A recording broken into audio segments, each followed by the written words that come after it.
The sound of a single gunshot echoed through the hushed streets of Elko, Nevada, in 1876, sending a flock of crows scattering into the dusty afternoon sky. Nora Thatcher flinched at the noise, her fingers tightening around the worn leather satchel containing everything she owned in the world. She'd traveled 2,000 miles to this remote corner of the Nevada territory, and within moments of stepping off the stagecoach, she was reminded why so many called the West untamed. A man lay dead in the street, a gambling dispute settled with lead and powder, while onlookers simply stepped around the growing puddle of blood as if it were nothing more than a rain puddle. "Welcome to Elko," the stagecoach driver muttered behind her, tossing her second bag onto the dirt. "End of the line." Nora nodded, unable to form words. At 22 years old, she was alone for the first time in her life. The letter in her pocket promised a teaching position at the newly established schoolhouse, the only respectable work a woman with her past could hope to secure. Pulling the worn envelope from her pocket, she unfolded the simple map sketched inside and oriented herself toward Main Street. The Nevada sun beat down mercilessly as she made her way through town, keenly aware of the eyes that followed her. Elko had sprung up quickly with the Central Pacific Railroad's arrival, growing from nothing to a bustling frontier town in less than a decade. Rough-hewn buildings lined the street: saloons, boarding houses, a general store, and several establishments with red lanterns hanging outside that Nora deliberately avoided looking at. "You lost, miss," a gruff voice startled her. She turned to find a weathered old man leaning against a hitching post. "I'm looking for Mrs. Peterson's boarding house."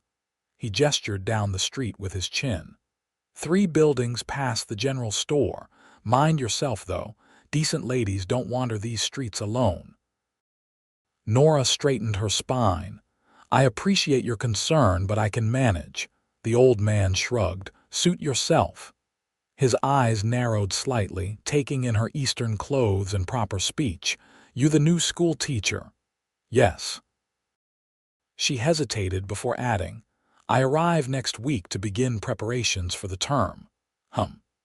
The man looked her up and down again, his expression unreadable. "Good luck to you, then." Nora continued down the street, feeling distinctly out of place among the saloon girls, miners, and cowboys. She passed a group of men lounging outside the Silver Dollar Saloon who fell silent as she walked by, their eyes lingering too long. "Look at that," one whispered loudly enough for her to hear. "Fresh off the stage from back east. Wonder how long before she runs crying home to mama." Laughter followed her as she quickened her pace. She was used to whispers. They had followed her from Boston all the way across the country, but she had hoped, perhaps naively, that she might outrun her past in a place where nobody knew her name. Mrs. Peterson's boarding house stood at the end of the street, a simple 2-story structure with a small sign hanging from the porch. Compared to the other buildings, it looked almost respectable, with curtains in the windows and a swept front porch. Nora climbed the steps, adjusted her bonnet, and knocked firmly on the door. A stern-faced woman in her 50s opened it, gray hair pulled back in a severe bun. "Yes, Mrs. Peterson. I'm Nora Thatcher, the new school teacher. I wrote ahead about a room." Recognition flickered in the woman's eyes, followed by something that looked disappointingly like suspicion. "Miss Thatcher. Yes, we received word you were coming." She hesitated before stepping back. "Come in, then." The interior was clean but sparse: a small sitting room with worn furniture, a dining table that could seat 8, and a narrow staircase leading to the second floor. "I run a respectable house," Mrs. Peterson said, leading Nora upstairs. "No gentlemen callers in the rooms. Meals are served at 6, noon, and 6. Miss a meal, you miss eating. Washing facilities are at the end of the hall. Rent is paid weekly in advance." She stopped at a door at the end of the corridor. "This will be your room. The school board covers half your lodging as part of your compensation." She produced a key and handed it to Nora. "I lock the front door at 9. Anyone not inside by then sleeps on the porch." "Thank you, Mrs. Peterson. This will be fine." The older woman paused, her hand on the doorframe. "Miss Thatcher, I should tell you that news travels fast in Elko. We received a letter about you from someone in Boston." Nora's heart plummeted, but she kept her expression neutral. "I see." "I don't hold with gossip," Mrs. Peterson continued, "but I do believe in running a house that maintains certain standards. As long as your behavior here is above reproach, what happened before is not my concern." "I understand," Nora replied, her voice steady despite the familiar shame creeping up her neck. "I assure you I will give you no reason to regret offering me lodging." Mrs. Peterson nodded once. "Dinner is in an hour. I suggest you rest and refresh yourself after your journey." When the door closed behind her, Nora sank onto the narrow bed and buried her face in her hands. She had traveled 2,000 miles to escape her past, only to discover it had somehow arrived before her. She should have known better. The whispers would follow her anywhere: damaged goods, ruined woman, fallen angel. No matter how she tried to rebuild her life, the shadow of one mistake would haunt her forever. Nora unpacked her meager belongings: 3 dresses, undergarments, a hairbrush, and several books. At the bottom of her trunk lay a small stack of letters tied with faded blue ribbon, the only connection to her former life she couldn't bear to burn. She tucked them beneath the thin mattress, determined to start anew. The town of Elko would be her redemption, she decided. Here, she would prove her worth through hard work and dedication to the children she would teach. Perhaps in time, the whispers would fade, and she might find, if not acceptance, at least a quiet existence free from constant judgment. She had no idea how wrong she would be. The Silver Dollar Saloon throbbed with activity as Samuel Dawson pushed through the batwing doors, dust from the trail still clinging to his clothes. At 30 years old, Sam had spent nearly half his life working cattle, first as a ranch hand and now as foreman of the Rocking R, one of the largest spreads in northeastern Nevada. His reputation as one of the best horsemen in Elko County was well earned, matched only by his reputation for being fair but uncompromising with the men who worked under him.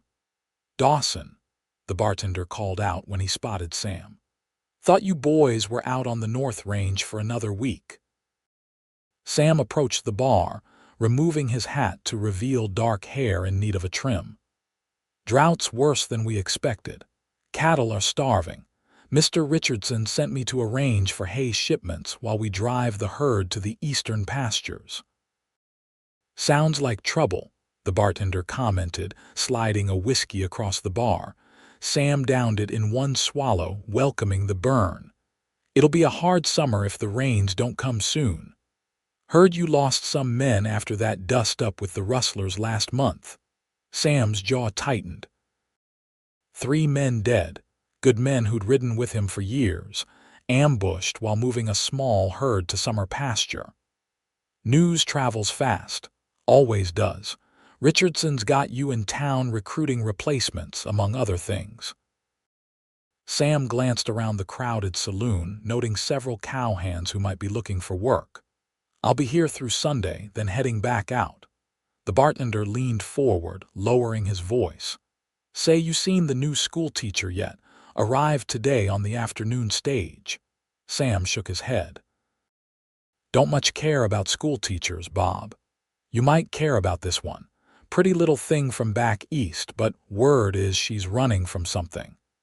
Telegram came for Mrs. Peterson last week from some high society lady in Boston, warning that the teacher ain't what she seems." Sam's expression hardened. "Sounds like gossip, and I've got no time for it. The school board hired her. That's their business." Just saying, there's already bets on how long before she runs home crying or ends up working at Miss Kitty's place instead of teaching children. That kind of talk doesn't sit right with me, Sam said, his voice carrying an edge that made the bartender straighten up. A person deserves a chance to prove themselves before folks start judging. The bartender shrugged and moved away to serve another customer. Sam nursed a second whiskey, mulling over the ranch's problems. The drought, the rustlers, and now being 3 hands short with roundup season approaching, it was shaping up to be one of the toughest years the Rocking R had faced. His thoughts were interrupted by a commotion at the far end of the bar. 3 cowboys, none he recognized as local, were getting increasingly rowdy, harassing one of the saloon girls who looked uncomfortable with their attention. "I said I'm working, gentlemen," the woman insisted, trying to move away from their table. "We're paying customers," the largest of the 3 slurred, grabbing her wrist. "And I'm buying your time." Sam watched as the woman tried to pull away, only to be yanked roughly onto the man's lap. That was enough. He stood up, dropped some coins on the bar, and approached the table. "The lady said she's working," he said calmly. "Why don't you fellas find someone more interested in your company?" The 3 men looked up, sizing him up. The leader, still holding the saloon girl, sneered. "Mind your own business, cowboy. In Elko, we treat women with respect," Sam replied. "That makes it my business." The man released the woman with a shove and stood up, revealing himself to be several inches taller than Sam and considerably broader. "You looking for trouble?" "No," Sam replied honestly. "Just suggesting you show better manners." The first punch came fast, but Sam was faster, stepping aside so the big man's momentum carried him forward. Sam's counterpunch caught him squarely in the jaw, sending him staggering back against the table. The man's friends jumped up, but the bartender's shotgun cocking froze them in place. "Not in my establishment," Bob warned. "Take it outside or settle it peacefully." The leader wiped blood from his lip, glaring at Sam. "This ain't over." "It could be," Sam offered. "Buy the lady a drink to apologize and we'll forget it happened."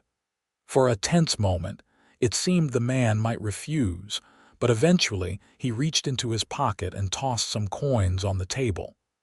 "Sorry for the misunderstanding, miss." Sam nodded, backed away from the table, and returned to the bar.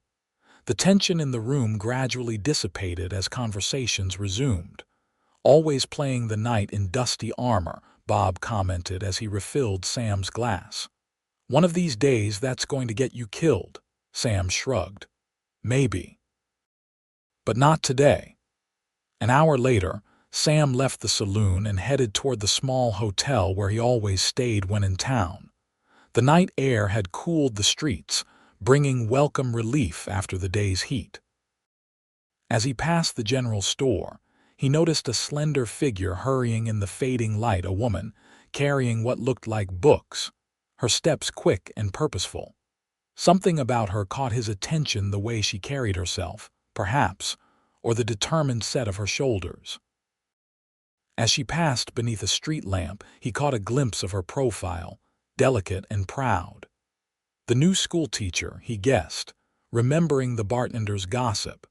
She disappeared around a corner, and Sam continued to his hotel, thoughts already turning back to the ranch's problems.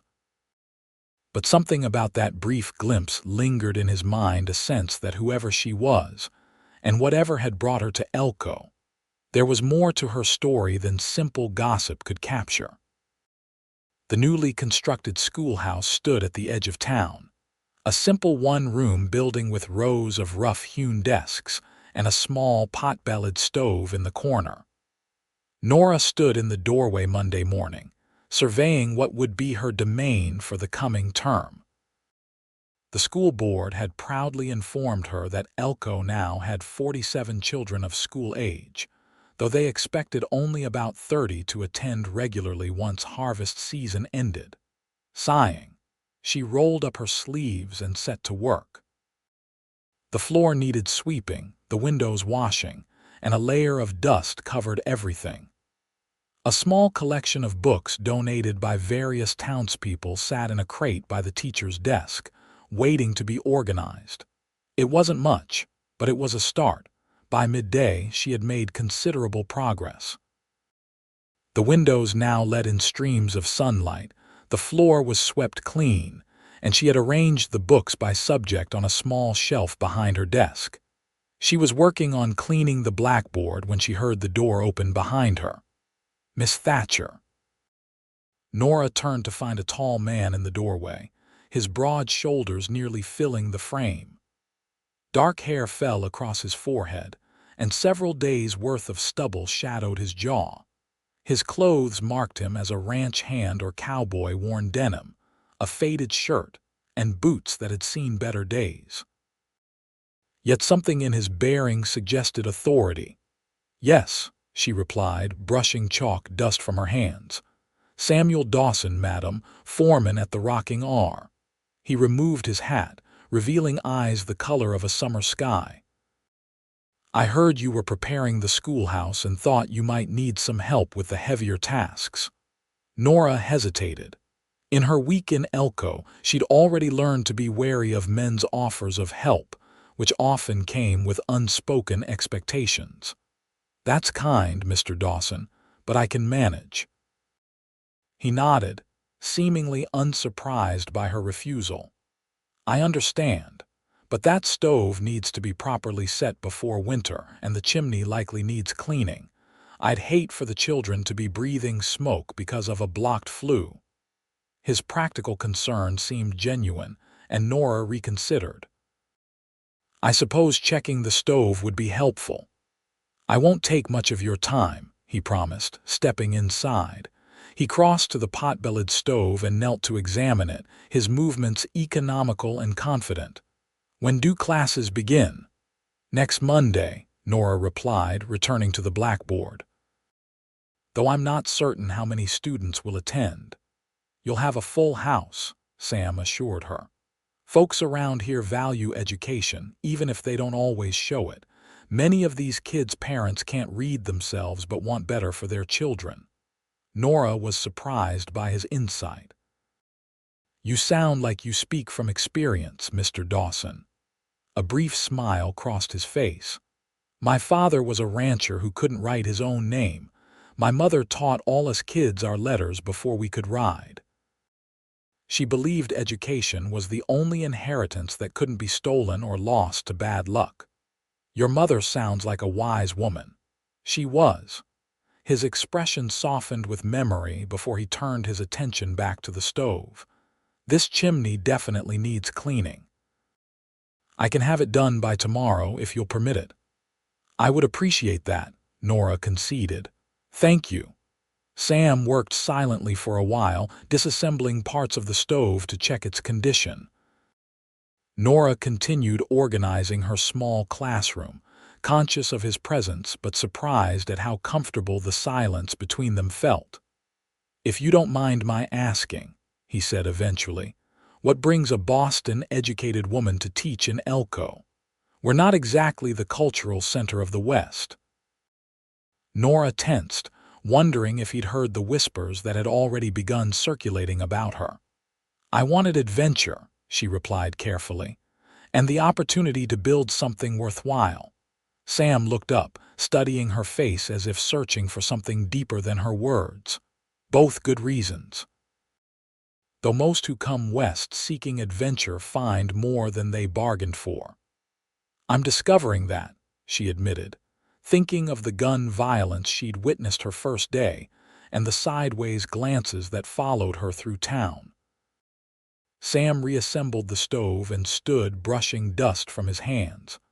"I've imposed on your time enough for today, Miss Thatcher. I'll return tomorrow with the proper tools to clean that chimney." "You're very kind to help, Mr. Dawson," he smiled slightly. "Not kindness, just common sense. A town needs a good teacher, and a teacher needs a proper classroom." He settled his hat back on his head. "Until tomorrow, then." Nora watched him leave, struck by the encounter. Samuel Dawson didn't fit neatly into her preconceived notions of the rough men who populated this frontier town. There was a thoughtfulness to him, an intelligence behind those blue eyes that intrigued her despite her determination to keep all men at a safe distance. She returned to her work, pushing thoughts of the ranch foreman aside.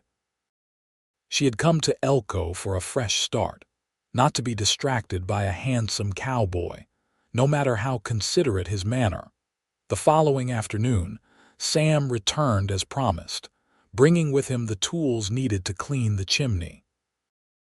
Nora was surprised to find him accompanied by a younger man carrying a toolbox. "Miss Thatcher, this is Jimmy Walsh, one of the hands from the ranch," Sam introduced. "He's handy with repairs, so I brought him along to look at those loose floorboards by the door." "Pleased to meet you, madam," Jimmy said, ducking his head politely. "Thank you both for your help," Nora replied, genuinely touched by their consideration. For the next 2 hours, Sam worked on the stove and chimney while Jimmy repaired several loose boards and fixed a broken window latch. Nora continued her own preparations, occasionally providing water or answering questions about how she wanted things arranged. As they worked, other townspeople began stopping by first Mrs. Sullivan from the general store, bringing a small basket of apples for the teacher.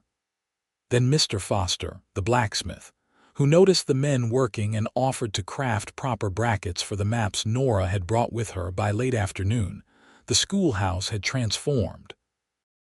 The stove was cleaned and tested, the floor solid, and several townsfolk had contributed items they thought might be useful: chalk, a small bell, even a set of geography books that Mr. Foster's son had outgrown. "I don't know how to thank you all," Nora said as the day drew to a close. "No need for thanks," Sam replied, packing away his tools. "Small towns survive by looking after each other." After the others had gone, Sam lingered, helping Nora arrange the last of the desks.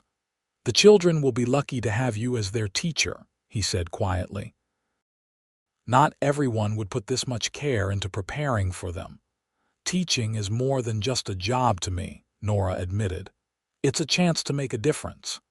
He studied her face for a moment, his expression unreadable. "You know, Miss Thatcher, people in this town talk a lot, but they judge actions more than words. Whatever you might have heard when you arrived, give Elko a chance to know you for who you are now, not whatever stories followed you from Boston." Nora stiffened. "You've heard then?" "I've heard there are rumors," he corrected. "I make it a policy not to listen to them. A person's past is their own business." "That's a rare perspective, Mr. Dawson," he shrugged. "Out here, most people are running from something or towards something, sometimes both. What matters is who they choose to be today." His words touched something deep inside her, a small flame of hope she'd been carefully protecting. "I appreciate that more than you know." Sam picked up his hat. "I should be going." "Is there anything else you need before I head back to the ranch tomorrow?" Nora shook her head. "You've done more than enough. I'm very grateful." "Well, if you need anything, the Rocking R is about 15 miles east of town. Any rider can find it." He hesitated at the door. "Good luck with your first day of classes, Miss Thatcher. I have a feeling you're going to change things around here." After he left, Nora sat at her desk, contemplating their conversation. Samuel Dawson was unlike any man she had met before, straightforward yet thoughtful, rough-edged yet gentle in his way.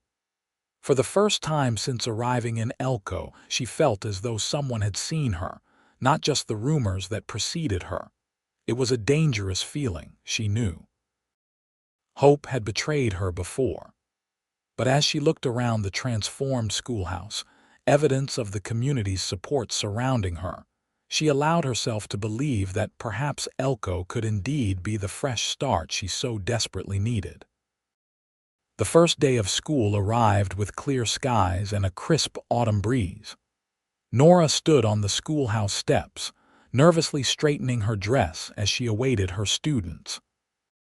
She had spent the previous evening reviewing her lesson plans, determined to make a good impression not only on the children but on their parents as well. The first to arrive was a young girl of about 8, clutching her mother's hand tightly. The woman, dressed in simple but clean clothes, nodded respectfully to Nora. "Miss Thatcher, I'm Sarah Miller. This is my daughter, Emma." She gently pushed the child forward. "Say good morning to your teacher, Emma." "Good morning, madam," the girl whispered, eyes wide. "Good morning, Emma," Nora replied warmly. "I'm very happy to have you in my class. Why don't you go inside and find a desk you like?" As Emma scampered into the schoolhouse, Mrs. Miller lingered.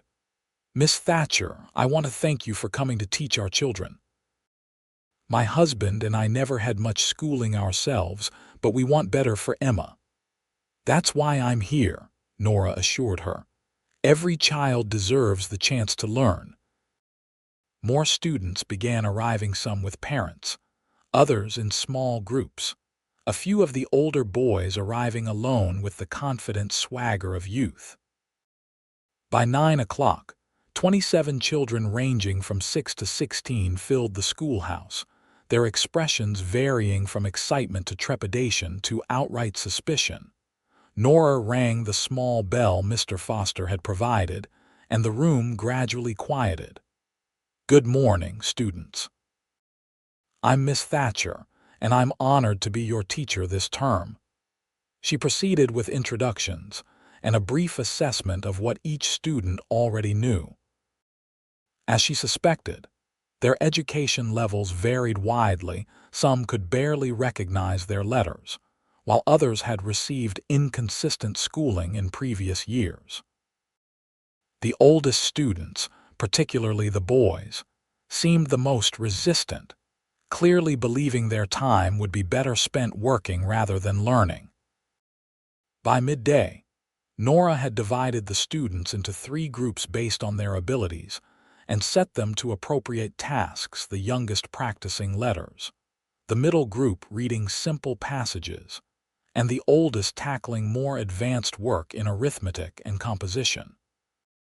During the lunch break, as the children ate in the schoolyard, Nora noticed a small figure sitting alone under a tree, a girl of about 10 with auburn hair and a faded dress that had clearly been mended multiple times. While the other children played, she remained apart, her posture defensive. Nora approached her carefully. "Hello, Sarah, isn't it? Sarah Johnson," the girl nodded warily. "Why aren't you playing with the others?" Sarah shrugged, picking at the simple lunch laid out on her handkerchief. "They don't want me to." "Why would you think that? Because of my pa." The words came out bitter and resigned, far too mature for a child her age. "He was hanged last year for horse stealing. Now everyone says the Johnsons are no good." Nora's heart constricted at the matter-of-fact way the girl related her family's tragedy. "I'm very sorry about your father, Sarah. But you know what? In my classroom, everyone starts fresh. It doesn't matter what happened before. What matters is who you choose to be today." She realized she was echoing Sam Dawson's words, and they felt even truer speaking them to this child than they had when he'd said them to her. Sarah looked up, surprise and cautious hope in her eyes. "Really, really," Nora confirmed. "And from what I've seen today, you're one of the brightest students in the class. Your reading is excellent." A small smile transformed the girl's solemn face.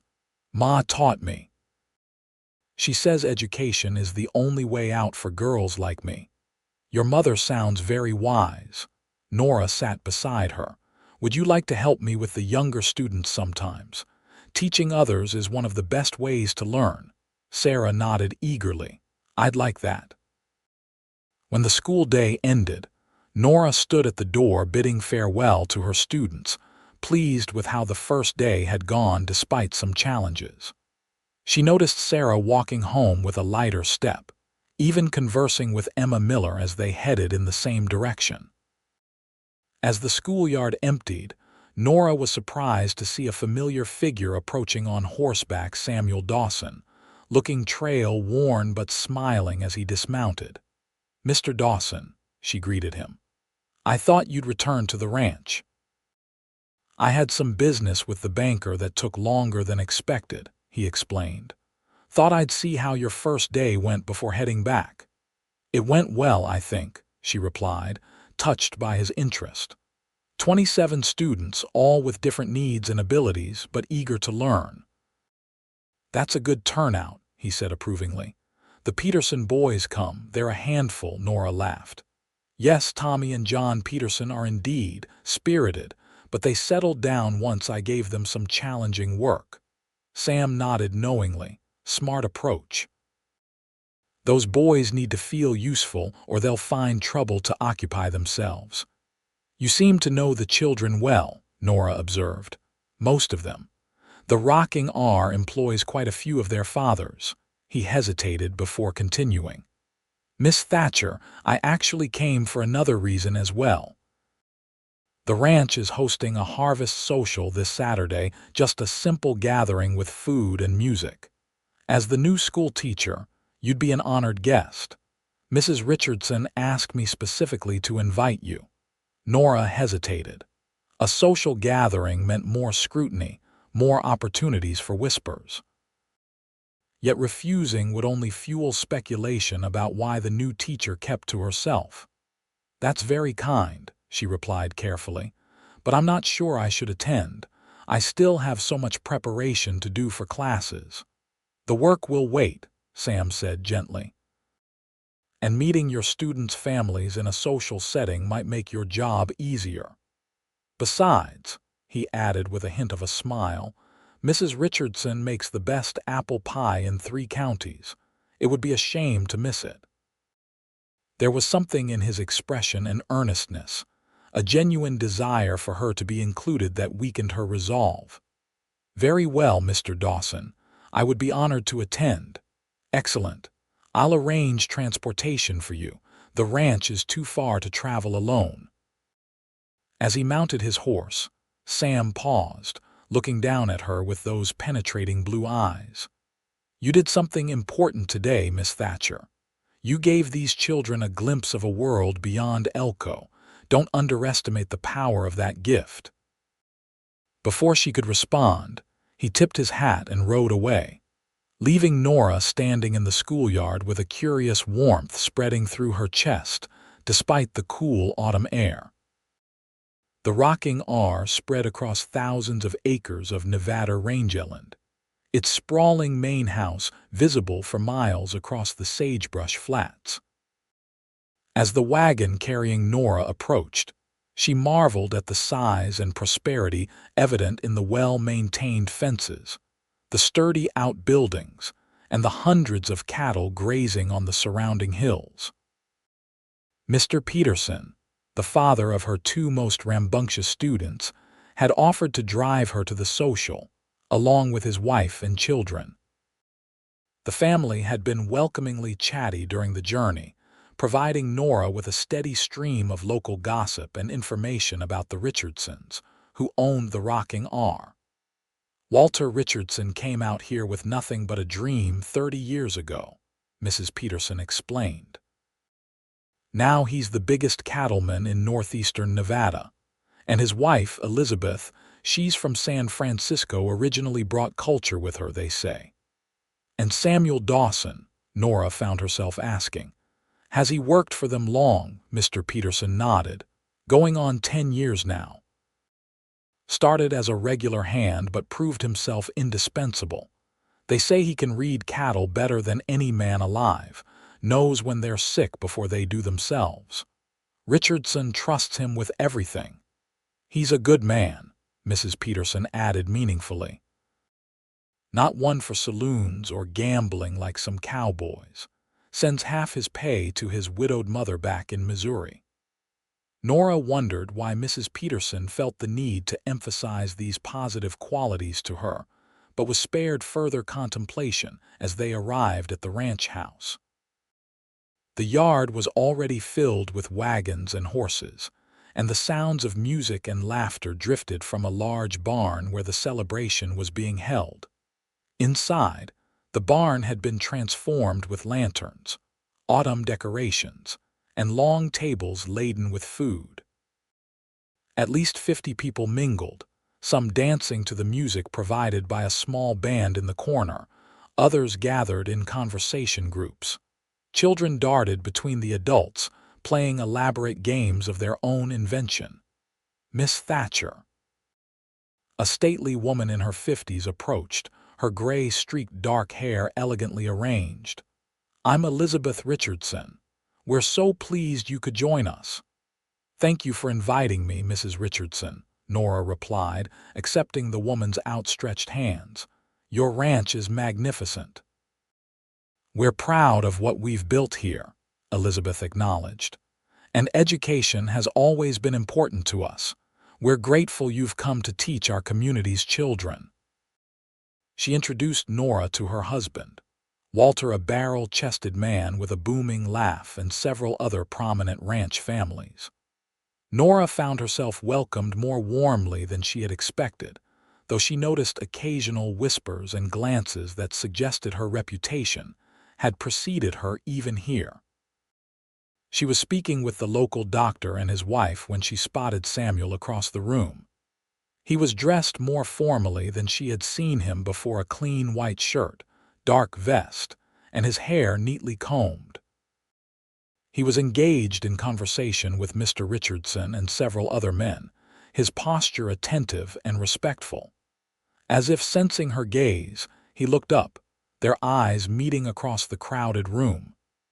He smiled and nodded before excusing himself from his group and making his way toward her. "Miss Thatcher," he greeted her, "I'm glad you decided to come." "It's a lovely gathering," she replied. "The Richardsons have been very kind." "They're good people," he agreed. "Mrs. Richardson has been asking after you all evening. I think she's planning to involve you in her ladies' literary society." Nora laughed. "I'd enjoy that. I've missed intellectual conversation."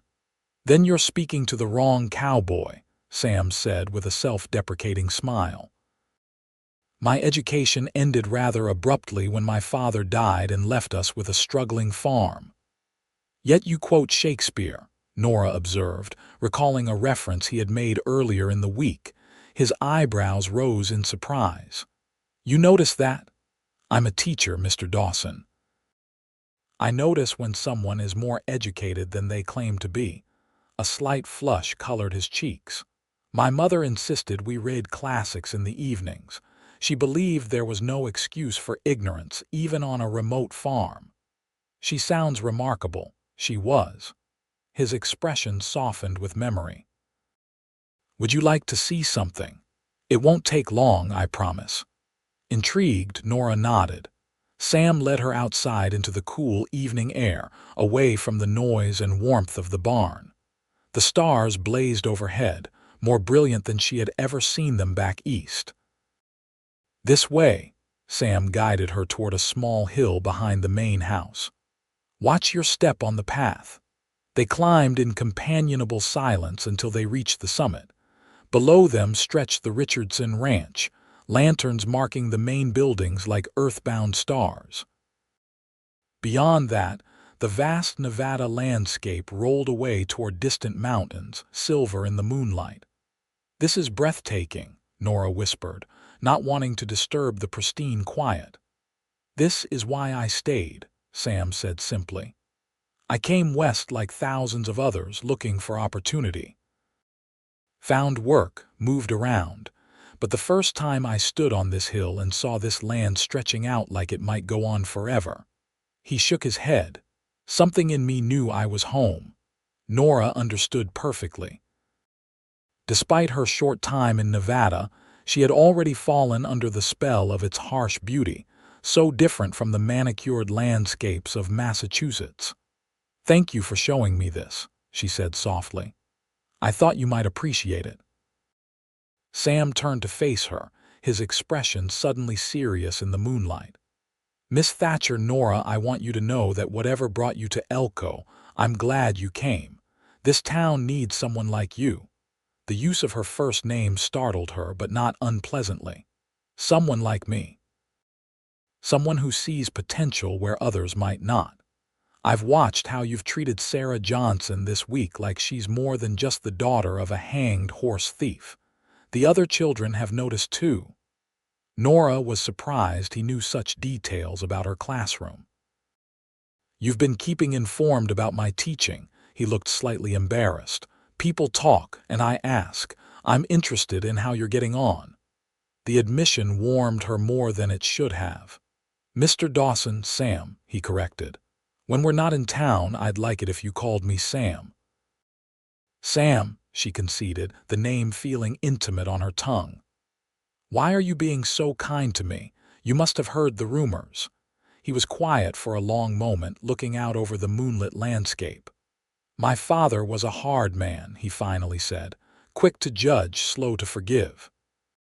When my sister made a mistake, fell in love with the wrong man who left her with child, my father cast her out, said she was damaged goods." Nora flinched at the familiar phrase, and Sam noticed, his eyes softening. "I never saw her again," he continued. "She died in childbirth in some Kansas town, alone except for a midwife who bothered to write and tell us she was gone. I swore then that I would never judge another person based on rumors or mistakes. We all carry burdens, Nora. Some are just more visible than others." Tears pricked at her eyes, unexpected and unwelcome. "I'm sorry about your sister. So am I." He turned back to her, his expression gentle but resolute. "Whatever happened in Boston, it doesn't define you here unless you let it. Elko can be unforgiving, but it can also offer a fresh start. I've seen it happen." The sincerity in his voice touched something deep within Nora, a place she had carefully walled off after the scandal that had driven her from Boston. For the first time in months, she felt seen for who she truly was, not the mistakes that had come to define her in others' eyes. "We should return to the party," she said softly, not trusting herself to respond directly to his kindness. "People will wonder where we've gone." Sam nodded, respecting her need to retreat. "Of course." As they walked back down the hill, Nora was acutely aware of his presence beside her, solid, reassuring, and somehow more dangerous than any man she had encountered since arriving in Elko. Samuel Dawson threatened not her safety, but her carefully constructed defenses, the walls she had built to protect what remained of her heart. She had come west to escape her past and build a new life centered around her teaching. Romance was a luxury she could ill afford, especially with a man who seemed capable of seeing through her carefully maintained facade to the wounded woman beneath. Yet as they rejoined the celebration, Nora couldn't help but notice how Sam's gaze found hers across the room throughout the evening, or how his smile seemed reserved just for her. Despite her better judgment, something long dormant within her began to stir a dangerous, fragile hope that perhaps her story wasn't over after all. The weeks following the harvest social brought a routine to Nora's life in Elko. Each morning she rose early, prepared her lessons, and opened the schoolhouse doors to her growing number of students. Word had spread about the new teacher's dedication, and several families who had initially kept their children at home to help with chores had relented and sent them to school. Her relationship with the town remained complex. Some, like Mrs. Peterson, maintained a cool politeness. Others, particularly the parents of her students, began to warm to her as they saw their children's progress. The mothers of Elko seemed divided into camps: those who believed in second chances, and those who held firmly to propriety above all. Samuel Dawson remained a constant, if irregular, presence in her life. His duties at the Rocking R kept him busy, but he found reasons to visit town every week or two, often stopping by the schoolhouse after classes to inquire about her needs or offer assistance with repairs. Their conversations were friendly but carefully circumscribed, neither mentioning their moonlit confidences at the ranch. As October gave way to November, the first signs of winter appeared: morning frost that lingered in shaded areas, and a biting chill in the air that required the schoolhouse stove to be lit daily. Nora was checking the wood supply one afternoon after dismissing her students when she heard the schoolhouse door open. "Hello," she called, expecting perhaps a student who had forgotten a book. "Just me," Sam's voice replied. He appeared in the doorway of the small storage room where the firewood was kept, his broad shoulders filling the frame. "Thought I'd check your wood supply before the first snow." "You have excellent timing," Nora admitted, gesturing to the nearly empty bin. "I was just realizing we might not have enough." Sam nodded, assessing the situation with a practiced eye. "The town council is supposed to keep you stocked, but they tend to underestimate. I'll have some of the ranch hands bring a proper load tomorrow." "Thank you." "I don't want the children sitting in a cold classroom." He smiled, a warm expression that crinkled the corners of his eyes. "How are things going? I heard you've added evening classes for adults." "Word travels fast," Nora said with a laugh. "Yes, 3 nights a week. Just basic reading and arithmetic for now, but the interest is encouraging." "Who would have thought cowboys and miners would want to improve their minds?" Sam teased. "Actually, it's mostly women," Nora corrected. "Wives and mothers who never had the opportunity for education. Though I do have 4 ranchers and 1 very determined bartender. Bob Miller, from the Silver Dollar, the very same. He wants to read well enough to enjoy dime novels without having to have someone read them to him." Sam chuckled. "A worthy goal. How about you? Are you settling into life in Elko?" Nora considered the question as they walked back into the main classroom. "I am, surprisingly. It's very different from Boston, of course, but there's something honest about life here. People may judge, but they do it to your face rather than behind closed doors at tea parties." "High praise indeed," Sam said with a wry smile. He hesitated before continuing. "I actually came by with an invitation as well as to check on your wood supply. Mrs. Richardson is hosting a small dinner this Saturday for Thanksgiving. She asked me to extend an invitation to you." Nora was touched by the inclusion. "That's very kind of her. I'd be delighted to attend." "Good. I'll come fetch you around 4 if that suits." "The roads can be tricky after dark, especially if the weather turns." "That would be fine, thank you." An awkward silence fell between them, filled with unspoken words. Nora busied herself arranging books on her desk while Sam examined the classroom's newly installed map of the United States. "You've done wonders with this place," he finally said. "The children are lucky to have you." "I'm the lucky one," Nora replied honestly. "Teaching gives me purpose. These children—" She gestured to the rows of desks. "They don't care about my past. They only care if I can help them understand fractions or explain why the earth revolves around the sun." Sam's expression softened. "Children often see more clearly than adults." "Perhaps because they judge less," Nora suggested. "Or perhaps because they haven't yet learned to fear being judged themselves." Sam moved toward the door, settling his hat on his head. 4 o'clock Saturday, then. I'll be ready." After he left, Nora sat at her desk, contemplating their conversation. Over the weeks, something had shifted between them, a tentative friendship forming despite her initial reservations. She found herself looking forward to his visits, valuing his perspective and dry humor. It was dangerous territory.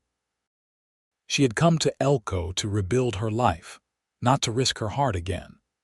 Yet something about Samuel Dawson's steady presence made her wonder if perhaps some risks were worth taking. Saturday arrived with a light dusting of snow, the first of the season.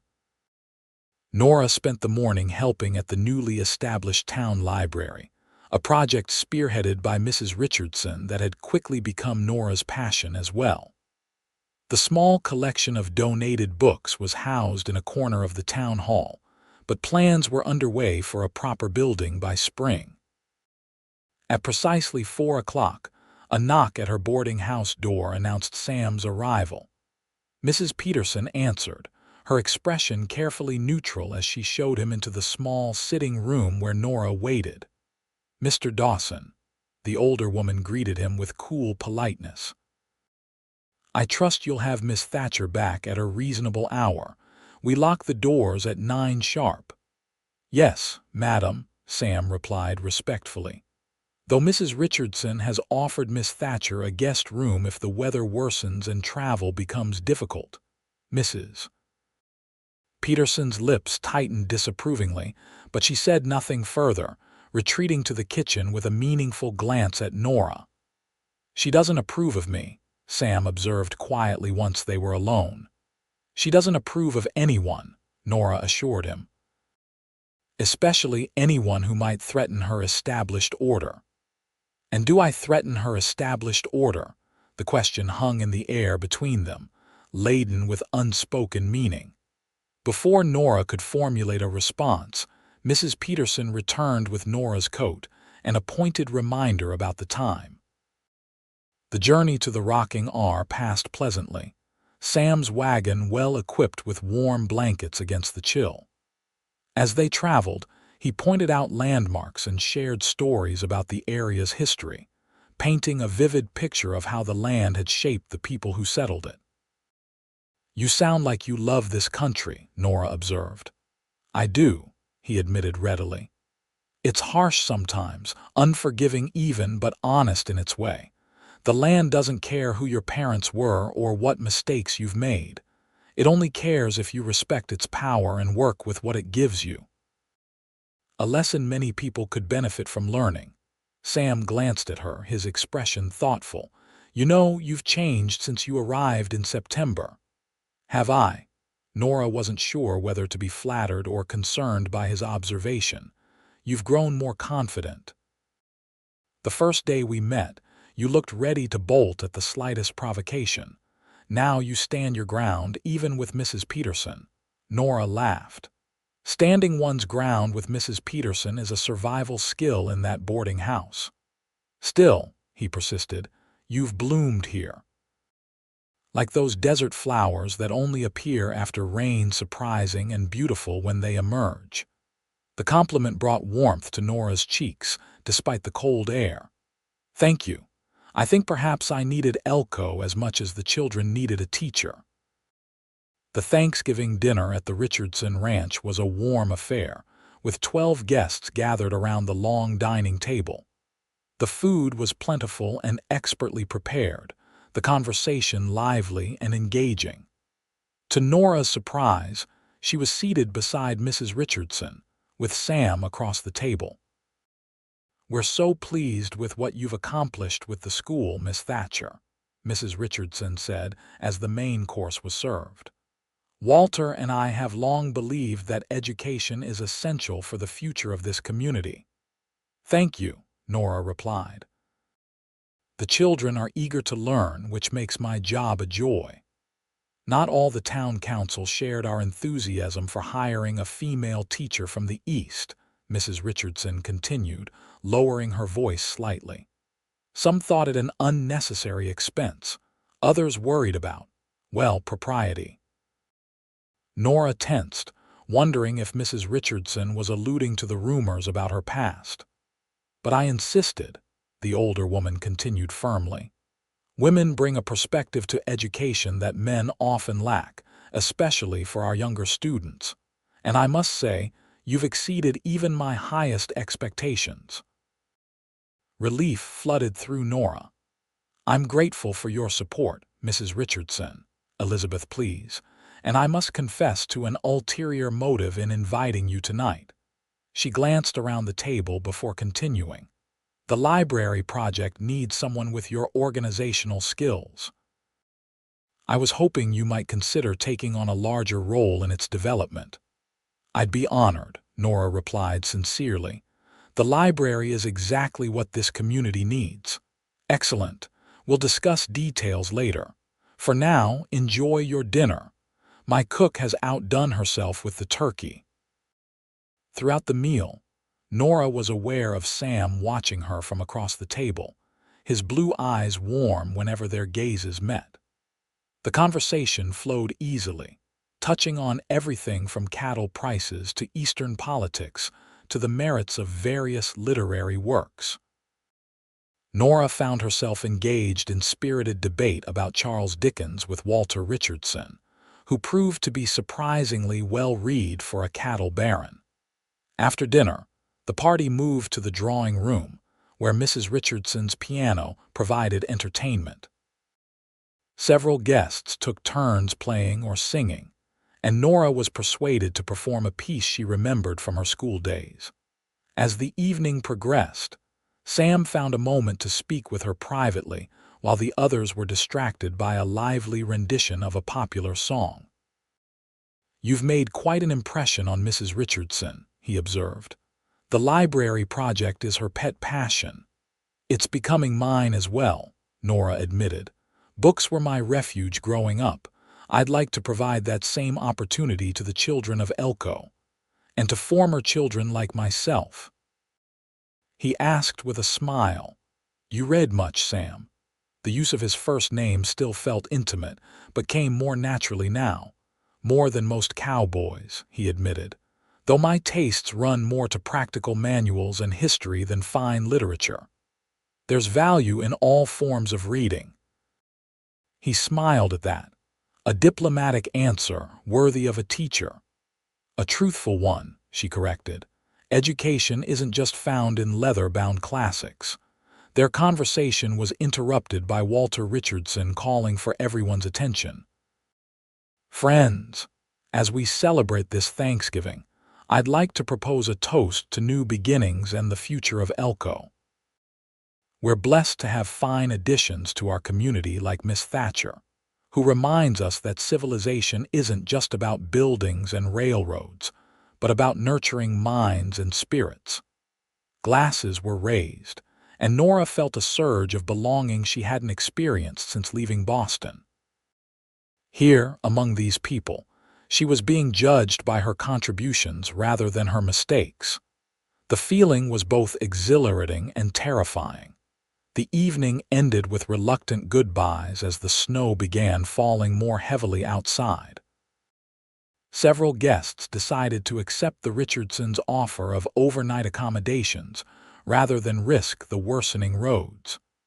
"We should probably stay as well," Sam suggested to Nora, gesturing toward the windows where snowflakes swirled visibly in the lantern light. "The trail back to town can be treacherous in these conditions. Mrs. Peterson will assume the worst," Nora said with a sigh. "Mrs. Peterson would assume the worst if you were escorted by the Archangel Gabriel himself," Sam replied dryly. "But your safety is more important than her good opinion." Nora knew he was right. The thought of traveling those dark roads in a snowstorm was far more concerning than facing Mrs. Peterson's disapproval in the morning. "Very well," she conceded, "if Mrs. Richardson truly doesn't mind the imposition." "My dear, it's no imposition at all," Elizabeth assured her, having overheard their conversation. "In fact, I insist. The blue guest room is already prepared for you." Later, settled in the comfortable bedroom with a small fire crackling in the grate, Nora reflected on the evening. The Richardsons' acceptance, the interesting conversation, Sam's attentiveness all had combined to create one of the most pleasant experiences she'd had since arriving in Nevada. A soft knock at her door roused her from her thoughts. Opening it, she found Elizabeth Richardson holding a steaming cup of tea. "I thought you might enjoy this before bed," the older woman said, offering the cup. "May I come in for a moment?" "Of course," Nora replied, surprised but pleased by the visit. Elizabeth settled into a chair by the fire, watching as Nora sipped the fragrant tea. "I wanted to speak with you privately, my dear, about Samuel." Nora nearly choked on her tea. "Mr. Dawson, I'm not sure what." Elizabeth raised a hand, smiling kindly. "Please, I've known Sam for 10 years. He's like a son to Walter and me. We've never seen him look at any woman the way he looks at you." Nora felt her cheeks flush. "Mrs. Richardson, Elizabeth, please, and I'm not trying to embarrass you. I simply want you to know that whatever you may have heard about yourself in town, whatever rumors have followed you, they mean nothing to us. We judge people by their character, not their history." Nora set down her cup, her hand suddenly unsteady. "You know then, about Boston." "I know there was some sort of scandal that brought you west," Elizabeth confirmed gently. "The details aren't important to me. What matters is the woman I've come to know these past months: intelligent, dedicated, compassionate. That's who you truly are." Tears welled in Nora's eyes, unexpected and unwelcome. "Thank you," she whispered. "Your kindness means more than I can express." Elizabeth reached across and patted her hand. "Sam has not had an easy life. His father's death, his sister's tragedy, they've left marks on him. He guards his heart carefully, but I believe he's opening it to you, whether he fully realizes it or not." "I'm not sure I'm worthy of such trust," Nora admitted. "My dear," Elizabeth said with quiet certainty, "it's precisely because you question your worthiness that I know you are worthy. The truly undeserving rarely doubt themselves." After Elizabeth left, Nora stood by the window, watching snowflakes dance in the darkness. Somewhere on this vast ranch, Sam was perhaps looking at the same snow, thinking his own thoughts. The possibility that those thoughts might include her both thrilled and terrified her. She had come to Elko to escape her past and build a new life centered around her teaching. Romance, especially with someone as respected as Samuel Dawson, had seemed an impossible dream, a luxury she had no right to hope for. Yet here, in this moment, watching snow transform the landscape into something pure and new, Nora allowed herself to imagine possibilities she had long denied. Perhaps Elizabeth was right. Perhaps in this frontier land, where people were judged more by their actions than their histories, she might find not just a new beginning but a chance at happiness she had thought forever lost. The snow that began on Thanksgiving continued intermittently through the following weeks, transforming Elko into a winter wonderland. The mountains surrounding the valley stood stark white against blue skies, and the town itself seemed softened by the blanket of snow covering its rough edges. December brought preparations for Christmas, with the school planning a special program for parents and townspeople. Nora threw herself into rehearsals with her students, teaching them recitations and carols while continuing their regular studies.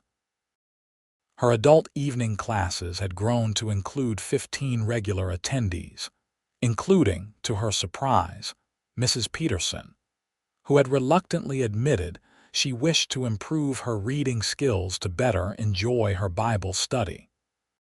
Sam visited town more frequently as winter deepened, often staying overnight at the small hotel rather than risking the journey back to the ranch in darkness.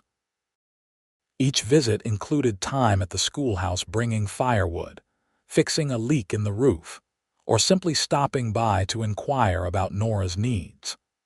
Their friendship deepened through these encounters, conversations ranging from books to childhood memories to dreams for the future. 2 weeks before Christmas, Sam arrived at the schoolhouse after classes with an unusual request. "The ranch hands want to contribute something to your Christmas program," he explained, looking slightly embarrassed. "They've been practicing a song they'd like to perform." Nothing fancy, just a simple carol. Nora was touched by the offer. That would be wonderful. The children would love it, and it would mean so much to have the community involved. "They're a rough bunch," Sam warned, "more used to cattle than concerts." All the more meaningful that they want to participate, Nora assured him. Please tell them I'm honored by their offer. Sam's relief was visible. I will. They'll be pleased. He hesitated before continuing. There's something else, Mrs. Richardson is hosting a Christmas Eve dinner and dance at the ranch. She asked me to make sure you received this. He handed her an elegantly penned invitation. How lovely, Nora said, genuinely pleased, though I'm not sure about the dance portion. It's been some time since I attended such an event. You'll have willing partners, Sam assured her. Half the unmarried men in the county will be lining up for a chance to dance with the schoolteacher. There was something in his tone, a hint of possessiveness, perhaps that sent a small thrill through Nora. And will you be among them, Mr. Dawson? She asked, surprising herself with her boldness. His eyes met hers, serious and intent. I'd be honored to claim the first dance, Miss Thatcher. If you're willing. I am, she replied softly, the simple words feeling like a much larger admission. The moment stretched between them, charged with unspoken feelings, until the schoolhouse door burst open and two of Nora's students tumbled in, having forgotten their books. The spell broken, Sam tipped his hat and took his leave, promising to return for the Christmas program rehearsal. As the day of the school Christmas program approached, excitement built among the students and throughout the town. Nora had transformed the schoolhouse with paper decorations made by the children, evergreen boughs donated by local families, and candles that would illuminate the evening performance. On the afternoon of the program, as Nora made final preparations, an unexpected visitor arrived, Sarah Johnson's mother, a thin, careworn woman Nora had met only briefly at the beginning of the term. Miss Thatcher, Mrs. Johnson greeted her nervously. I hope I'm not disturbing you. Not at all, Mrs. Johnson. Please come in. The woman stepped inside, clutching a small package wrapped in brown paper. I wanted to thank you properly for what you've done for Sarah this term. She's different, happier. She talks about school all the time now. Sarah is a bright girl, Nora replied warmly. It's been a pleasure teaching her. It's more than that. Mrs. Johnson's voice wavered slightly. After what happened, Sarah withdrew from everyone. Wouldn't speak, barely ate. I was afraid I was losing her too. She took a deep breath. But something changed when she started coming to your class. You gave her back her hope. Nora felt a lump form in her throat. She's a special child. She just needed someone to see her potential. I made this, Mrs. Johnson said, offering the package. It's not much, but I wanted you to have something for Christmas. Nora unwrapped it to find a beautifully embroidered handkerchief, delicate flowers framing her initials. This is exquisite work, Mrs. Johnson, thank you. I was a seamstress before I married, the woman explained. Still taking mending when I can get it. An idea struck Nora. The library committee is looking for someone to repair damaged books. It requires careful needlework and attention to detail. Would you be interested in such work? It would pay a small but regular wage. Hope bloomed in Mrs. Johnson's tired eyes. I would be very interested, Miss Thatcher. Very interested indeed. After Mrs. Johnson left, Nora carefully placed the handkerchief in her desk drawer, touched by the gift and what it represented. This was why she had come to Elko, not just to escape her past, but to make a difference, to help others find their own paths forward. The Christmas program exceeded all expectations. The schoolhouse was packed with parents, siblings, and townspeople, many standing in the back or peering through windows to see the children perform. Each student participated reciting poems, performing short plays about the Nativity, and singing carols in surprisingly harmonious voices. The highlight of the evening came when Sam led a group of 6 ranch hands to the front, all looking uncomfortable in their Sunday best. They performed Silent Night, with such earnest sincerity that many in the audience were moved to tears, despite the occasional off-key note.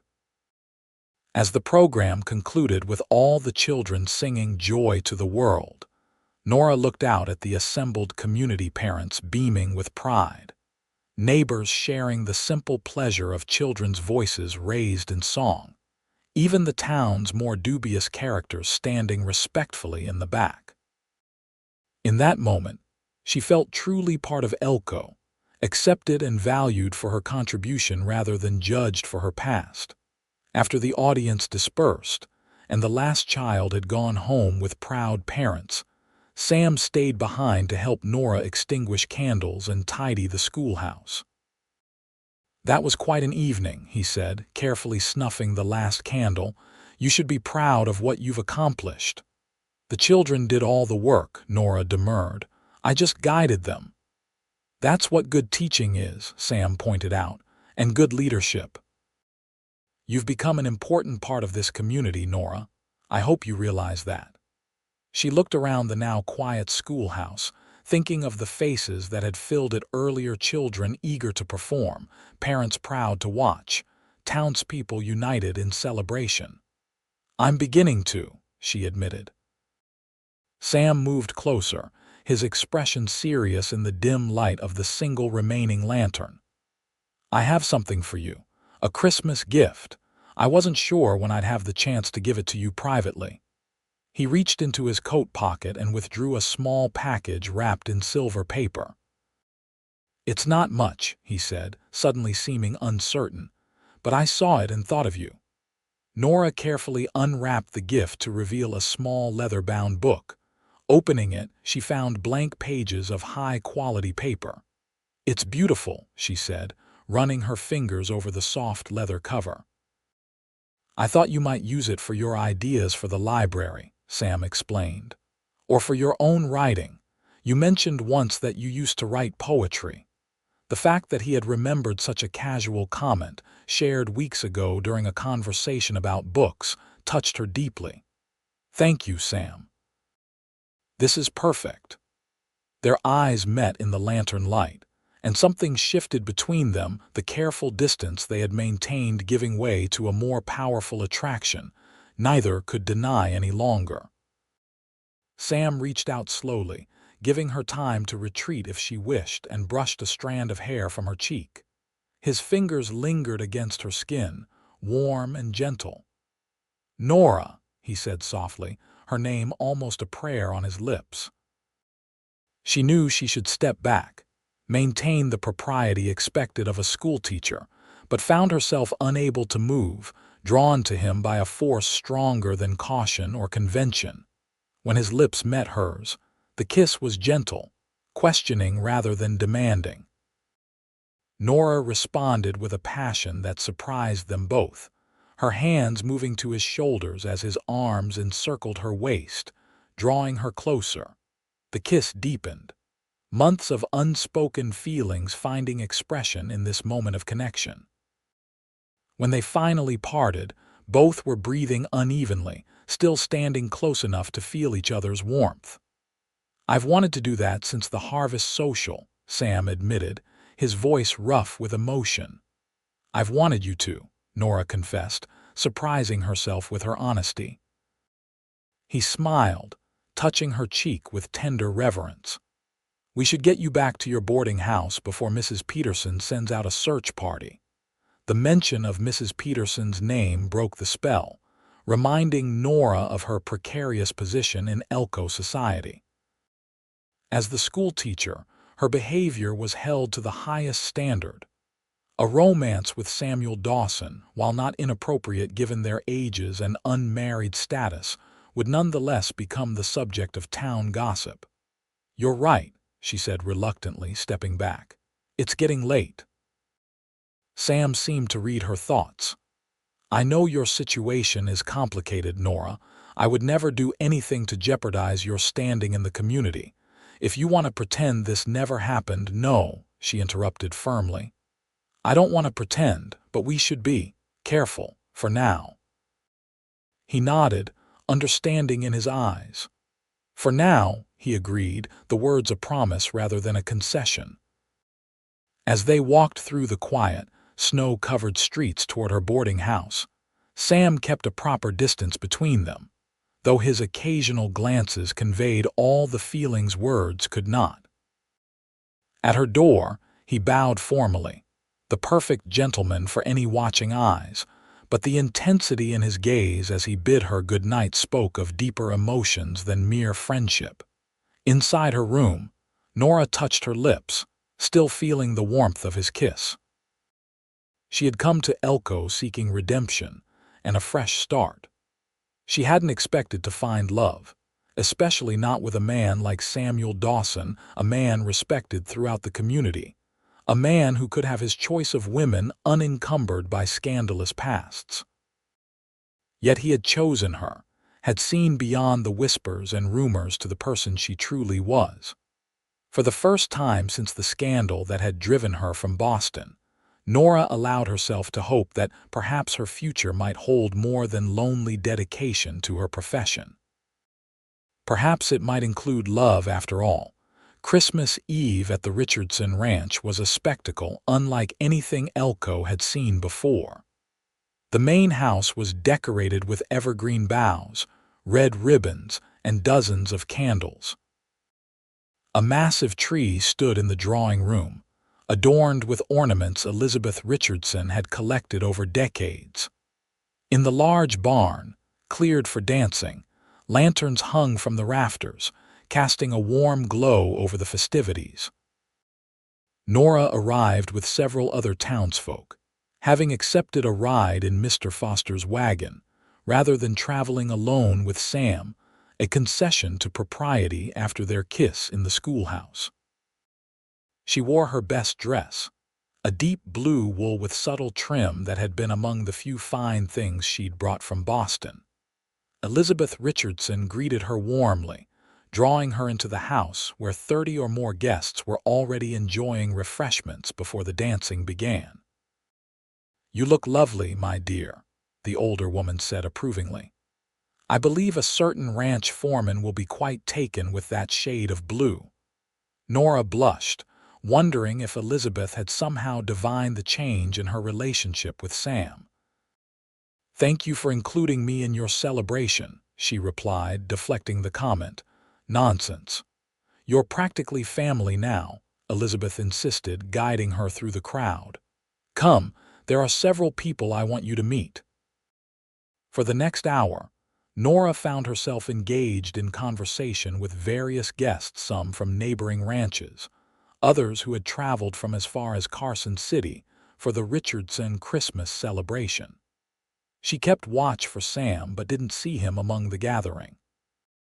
When the music began in the barn, people began migrating toward the dancing.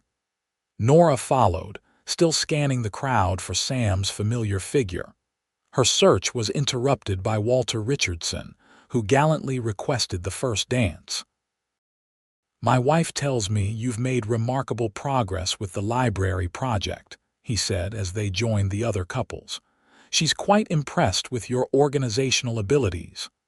"The library is a labor of love," Nora replied, concentrating on the dance steps. "Mrs. Richardson's vision will transform Elko." "As will your school," Walter said kindly. "Our community is fortunate to have you, Miss Thatcher." As the dance ended, Nora curtsied politely, thanking her partner. When she straightened, she found Sam standing nearby, watching her with undisguised admiration. He had clearly made an effort with his appearance. His usually unruly hair was neatly combed, and he wore a dark suit that emphasized the breadth of his shoulders. "Miss Thatcher," he greeted her formally, though his eyes conveyed a more intimate message. "I believe you promised me a dance." "I did indeed, Mr. Dawson." As he led her onto the floor, the musicians began a waltz. Sam's hand at her waist was warm and sure, maintaining a proper distance between them while still conveying a sense of possession that sent a thrill through Nora. "You look beautiful tonight," he said quietly as they moved among the other couples. "That shade of blue suits you." "Thank you," she replied, acutely aware of every point where their bodies connected, his hand holding hers, his other hand at her waist, occasionally the brush of his leg against her skirts. "You clean up rather well yourself," he chuckled. Mrs. Richardson insisted the ranch hands make an effort tonight. I think she threatened to withhold Christmas bonuses if we showed up in our work clothes. "A wise strategy," Nora smiled, relaxing into the dance. "Though I must admit, I've grown rather fond of your everyday appearance as well." The admission brought a light to his eyes that had nothing to do with the lanterns overhead. "Have you now?" "Perhaps," she teased, finding an unexpected confidence in their exchange. "Though I'm not sure it would be proper for a schoolteacher to say so." "Ah, but it's Christmas Eve," Sam reminded her. "A time when propriety sometimes gives way to honesty."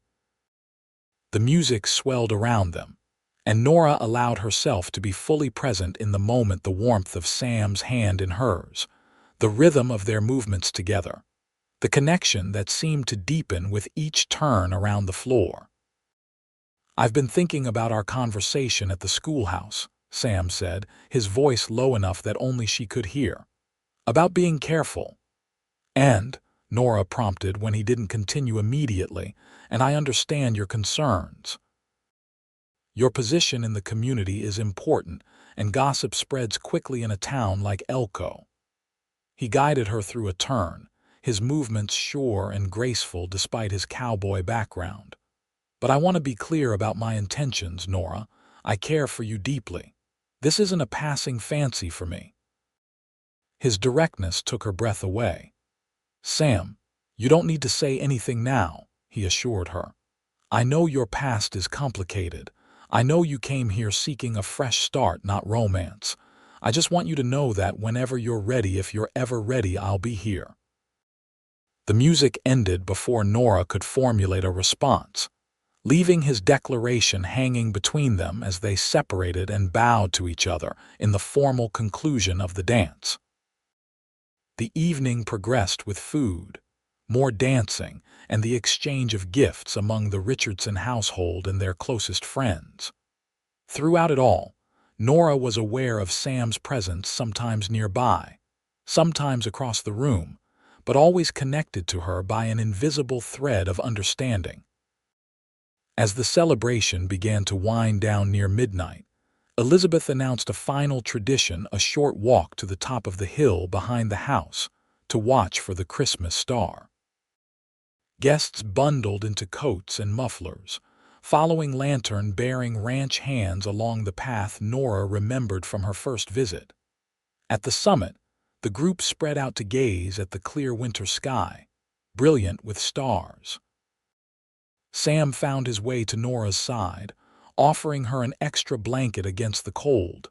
"Thank you," she said, wrapping it around her shoulders. "It's a beautiful night." "It is," he agreed, though his eyes were on her rather than the heavens. They stood in companionable silence for a few minutes, watching their breath form clouds in the frigid air.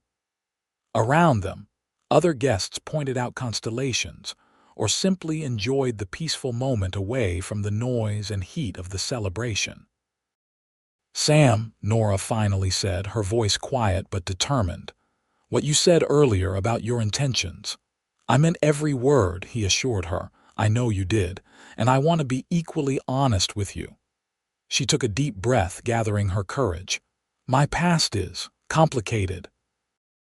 There was a scandal in Boston, a broken engagement, accusations of impropriety. My reputation was ruined, and teaching in Elko was the only respectable position I could secure." Sam's expression remained steady, giving her the strength to continue. "I was engaged to a man from a prominent family," she explained. "I believed he loved me despite the difference in our social positions. I was naive. When I discovered he was simultaneously courting an heiress, I confronted him privately. He claimed it was a misunderstanding, that I had imagined impropriety where none existed." She paused, the painful memories still sharp despite the months that had passed. I believed him, like a fool, until I found explicit letters between him and the other woman. When I broke our engagement, he retaliated by spreading rumors that I had been compromised, that I had offered myself to him improperly, and then attempted to trap him in marriage when he rejected my advances. Sam's jaw tightened, but he remained silent, allowing her to finish. His family's influence ensured that his version of events was believed. I lost my teaching position, my friends, my reputation, everything. Coming west was my only option for starting again. She looked up at him, her expression vulnerable but determined. That's what Mrs. Peterson and others whisper about, that I am damaged goods, unfit for respectable society. Sam's hand found hers, warm and steady in the cold night air.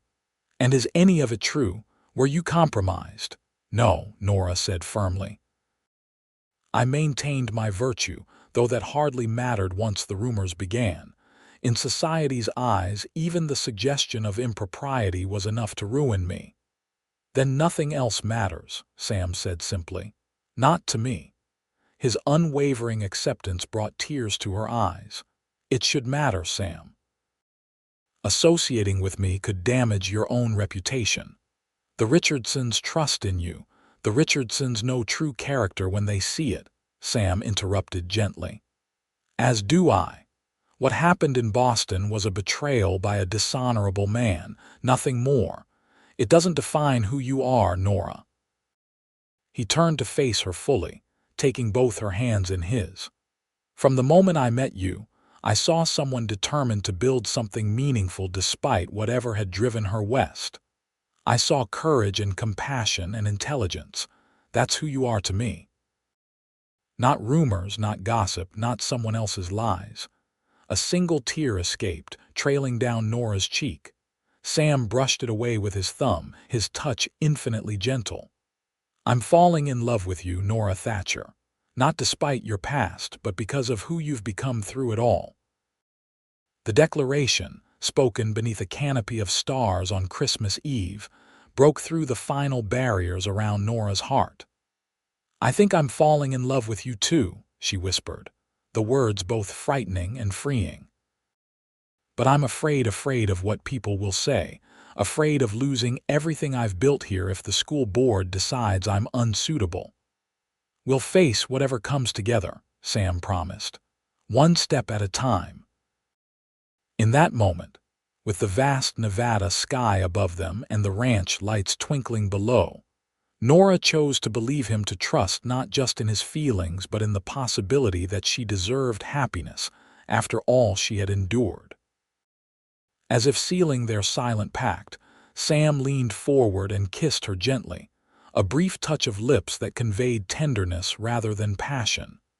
When he drew back, his smile held all the warmth and promise of the future they might build together. "Merry Christmas, Nora," he said softly. "Merry Christmas, Sam," she replied, her heart lighter than it had been in longer than she could remember. Around them, other guests began making their way back down the hill, but Nora and Sam lingered a moment longer, their joined hands a testament to the connection that had grown between them since her arrival in Elko. Whatever challenges lay ahead, they would face them together, the schoolteacher seeking redemption, and the cowboy who saw not damaged goods but a treasure beyond price. Winter in Nevada's high desert country proved as harsh as Sam had warned. January brought bone-chilling cold and several heavy snowstorms that temporarily isolated Elko from the outside world.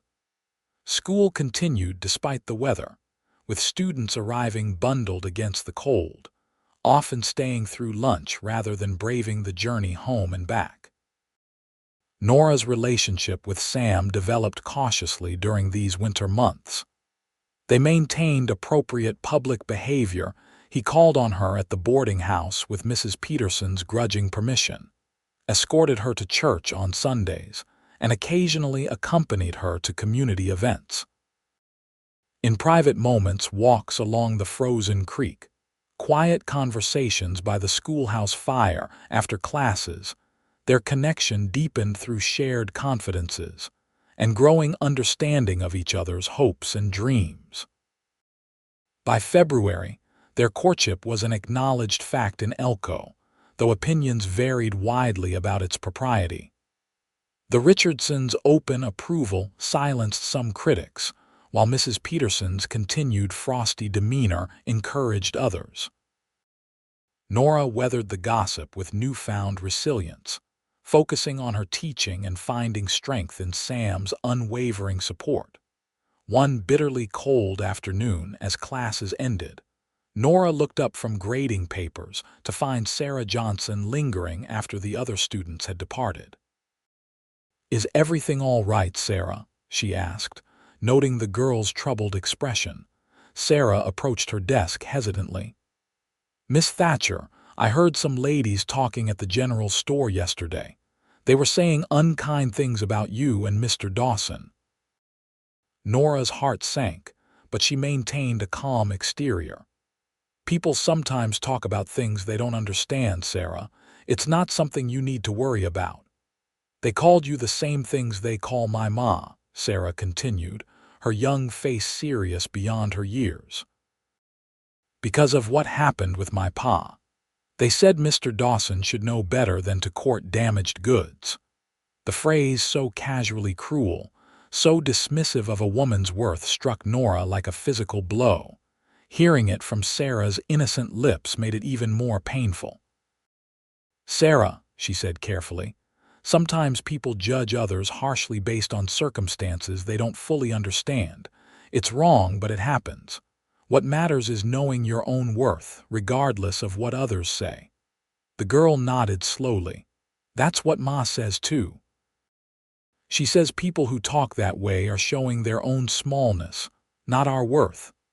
"Your mother is a wise woman," Nora said, touched by the sentiment. "I think Mr. Dawson is nice," Sarah added with childish directness. "He fixed our roof last month when it leaked, and he wouldn't take any money from Ma. He said it was just being neighborly." This was news to Nora.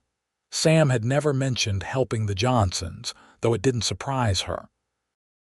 His kindness extended to many in the community, often without recognition or reward. "Mr. Dawson is indeed a good man," Nora agreed. "And Sarah, thank you for telling me this. It shows courage to speak difficult truths." After Sarah left, Nora sat alone in the classroom, contemplating the conversation. The gossip didn't surprise her. She had expected it from the moment her feelings for Sam became apparent. What troubled her was the potential impact on him. Sam's position at the Rocking R depended on respect from the community and the men who worked under him. Association with a woman of questionable reputation could undermine that respect. The sound of boots on the schoolhouse steps interrupted her thoughts. Sam appeared in the doorway, snow dusting his shoulders and hat. "You look serious," he observed, removing his hat as he entered. "Difficult day with the students?" "Not with the students," Nora replied, deciding honesty was essential between them. "Sarah Johnson overheard some gossip about us at the general store. Apparently, our courtship is a popular topic of discussion." Sam's expression hardened. "What kind of gossip?" "The kind you'd expect," Nora said, trying to sound matter-of-fact despite the hurt beneath her words. "Questions about your judgment in courting someone like me." The phrase "damaged goods" was apparently used.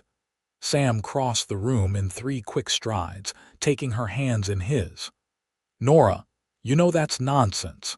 I don't care what small-minded people say." "But perhaps you should," she argued gently. "Your position at the ranch, your standing in the community, they matter.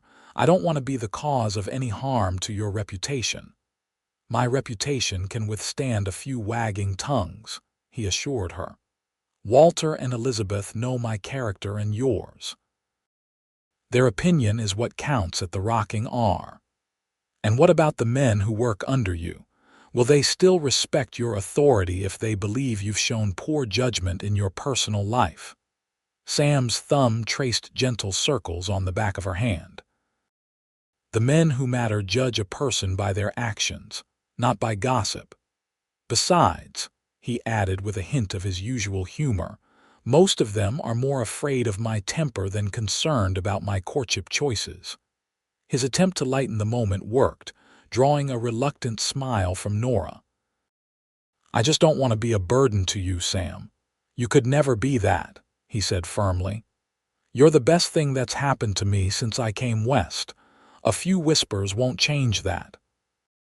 His conviction eased her immediate concerns, but the incident left Nora more aware than ever of the scrutiny their relationship faced.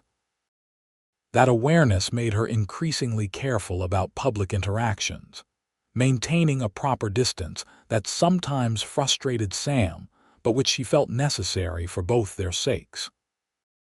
As February gave way to March, the first signs of spring appeared, patches of bare ground emerging from melting snow, longer daylight hours, and the return of birds from their winter migrations. The change of seasons brought increased activity to Elko, with freight wagons once again regular visitors and travelers passing through on their way to California or Oregon. One such traveler changed everything for Nora. She was organizing books at the new library, building a small but sturdy structure built with donations from the Richardsons and other prominent citizens when the door opened, admitting a blast of March wind and a figure from her past. Nora Thatcher. So this is where you've been hiding. The voice froze her in place.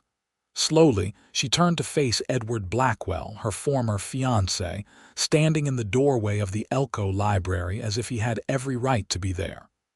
Edward, she managed, her voice barely audible. What are you doing here? He removed his expensive hat, revealing the handsome features that had once captivated her. At 32, Edward looked every inch the successful Boston businessman, well-dressed, confident, and thoroughly out of place in this frontier town. Business in San Francisco, he replied casually, as if they were old friends rather than bitter adversaries. I heard rumors you'd settled in this God-forsaken corner of Nevada. Thought I'd satisfy my curiosity on my way back east. You've seen me, Nora said coldly, fighting to control her trembling hands. Now you can leave. Edward chuckled, the sound sending unpleasant shivers down her spine.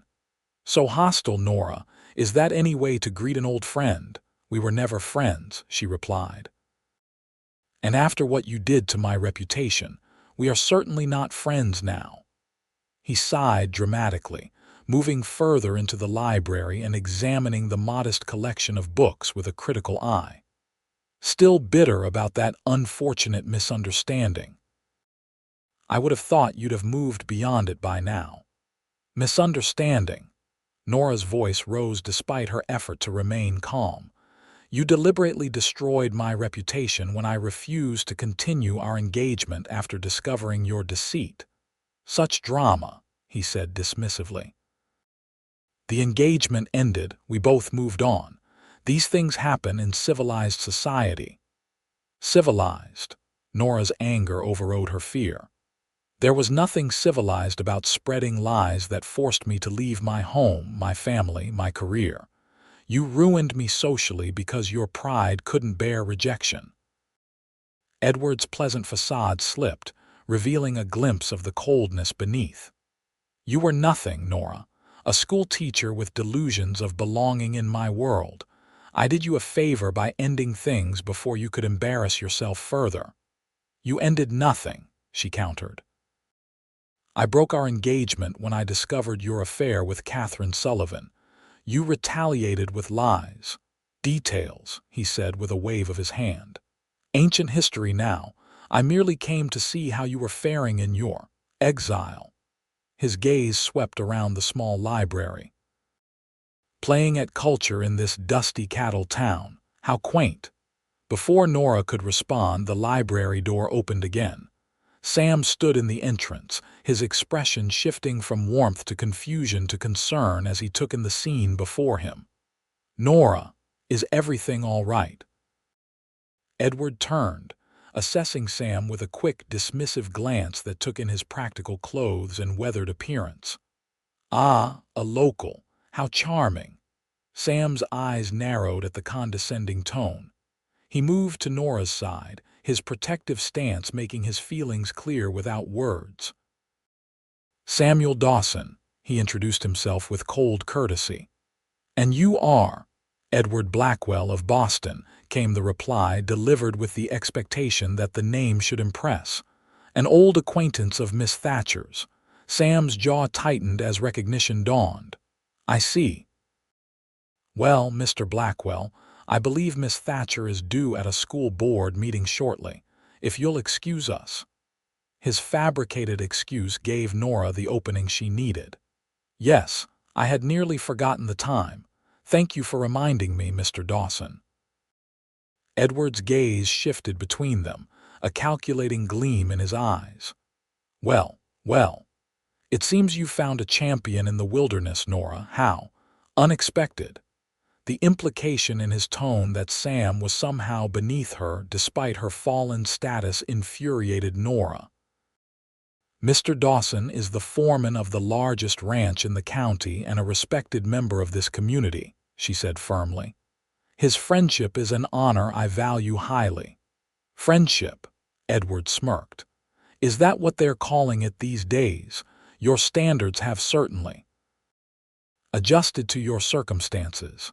Sam stepped forward, his usually gentle demeanor hardening. "I suggest you mind your manners, Mr. Blackwell. In Elko, we treat ladies with respect, regardless of our personal history with them." "A lady?" Edward's laugh was ugly. "Is that what she's convinced you she is? How interesting. Perhaps you should ask her about the night she came to my rooms, alone, begging for—" He never finished the sentence. Sam's hand shot out, grasping Edward's expensive lapel and pulling him forward until they were face to face. "That's enough," Sam said, his voice dangerously quiet. "You will apologize to Miss Thatcher immediately, and then you will leave. If you're still in Elko by sundown, we'll continue this conversation in a less civilized manner." Fear flashed across Edward's face before he mastered it. "Unhand me, you savage. Do you have any idea who I am?" "I know exactly who you are," Sam replied, releasing him with a slight push that made Edward stumble backward. "A coward who builds himself up by tearing down others. We've got a name for men like you out here, but I won't say it in Miss Thatcher's presence." For a tense moment, Nora feared Edward might escalate the confrontation. Instead, he straightened his jacket, his face flushed with anger and humiliation. "You'll regret this, both of you," he promised. "Elko may be the edge of civilization, but even here, people care about a woman's virtue. By the time I leave town tomorrow, everyone will know exactly what kind of woman they've entrusted with teaching their children." With that parting threat, he stormed out of the library, leaving a heavy silence in his wake. Nora sank into a nearby chair, her legs suddenly unable to support her. "Oh, Sam," she whispered. "This is exactly what I feared." Sam knelt beside her, taking her trembling hands in his. "Nora, look at me. That man is poison. No one here will believe anything he says." "You don't understand," she said, fighting back tears. "He's persuasive, and people are already predisposed to think the worst of me. He'll find sympathetic ears." "Then we'll face it together," Sam insisted.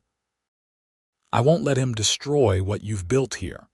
Nora shook her head, despair threatening to overwhelm her. "He destroyed my life in Boston, where people had known me for years. What chance do I have here, where I'm still a newcomer?" "A better chance than you think," Sam assured her. "For one thing, you have me.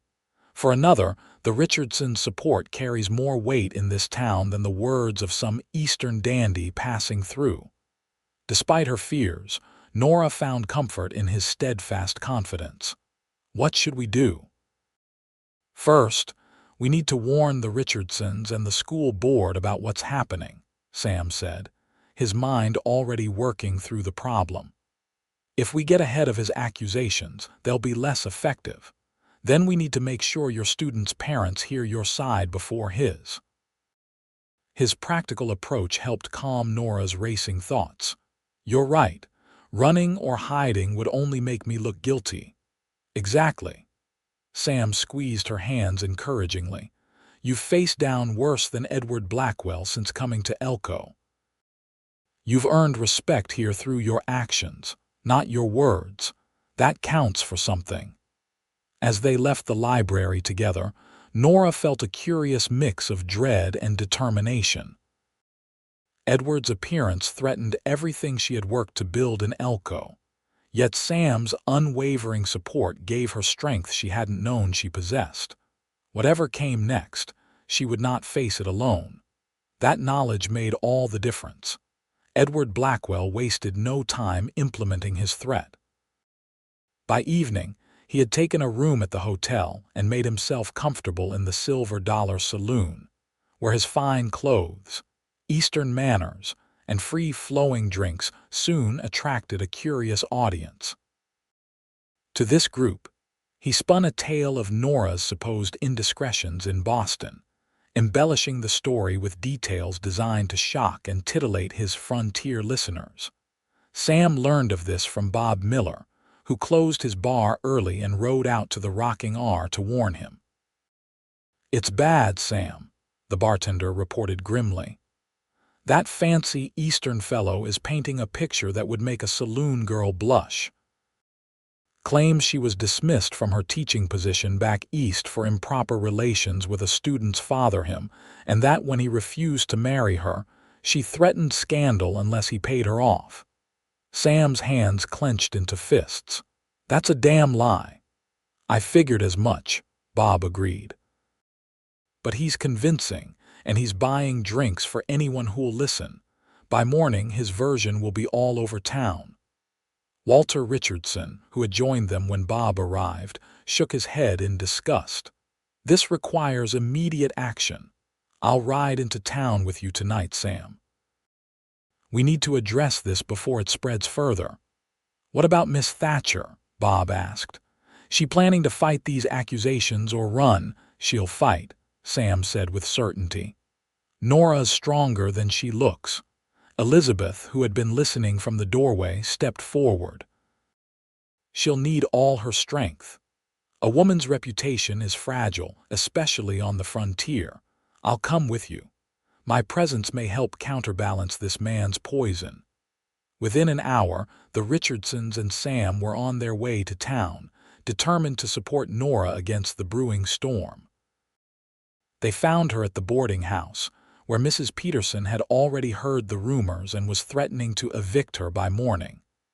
I will not have a woman of questionable virtue under my roof, the older woman insisted, her face flushed with self-righteous indignation. Think of my reputation. Your reputation will survive, Harriet. Elizabeth Richardson cut in sharply as she swept into the small sitting room. Miss Thatcher's character is beyond reproach, regardless of what some Eastern scoundrel claims. Mrs. Peterson faltered in the face of Elizabeth's aristocratic certainty. Mrs. Richardson, I had no idea you were in town this evening. Evidently, Elizabeth replied dryly. Now, I suggest you put on some tea while we discuss how best to counter these malicious rumors, unless you prefer that Walter and I take our business to the general store in the future. The thinly veiled threat the Richardsons were the largest customers for most Elko businesses had its intended effect. Mrs. Peterson retreated to the kitchen, leaving Nora alone with her supporters.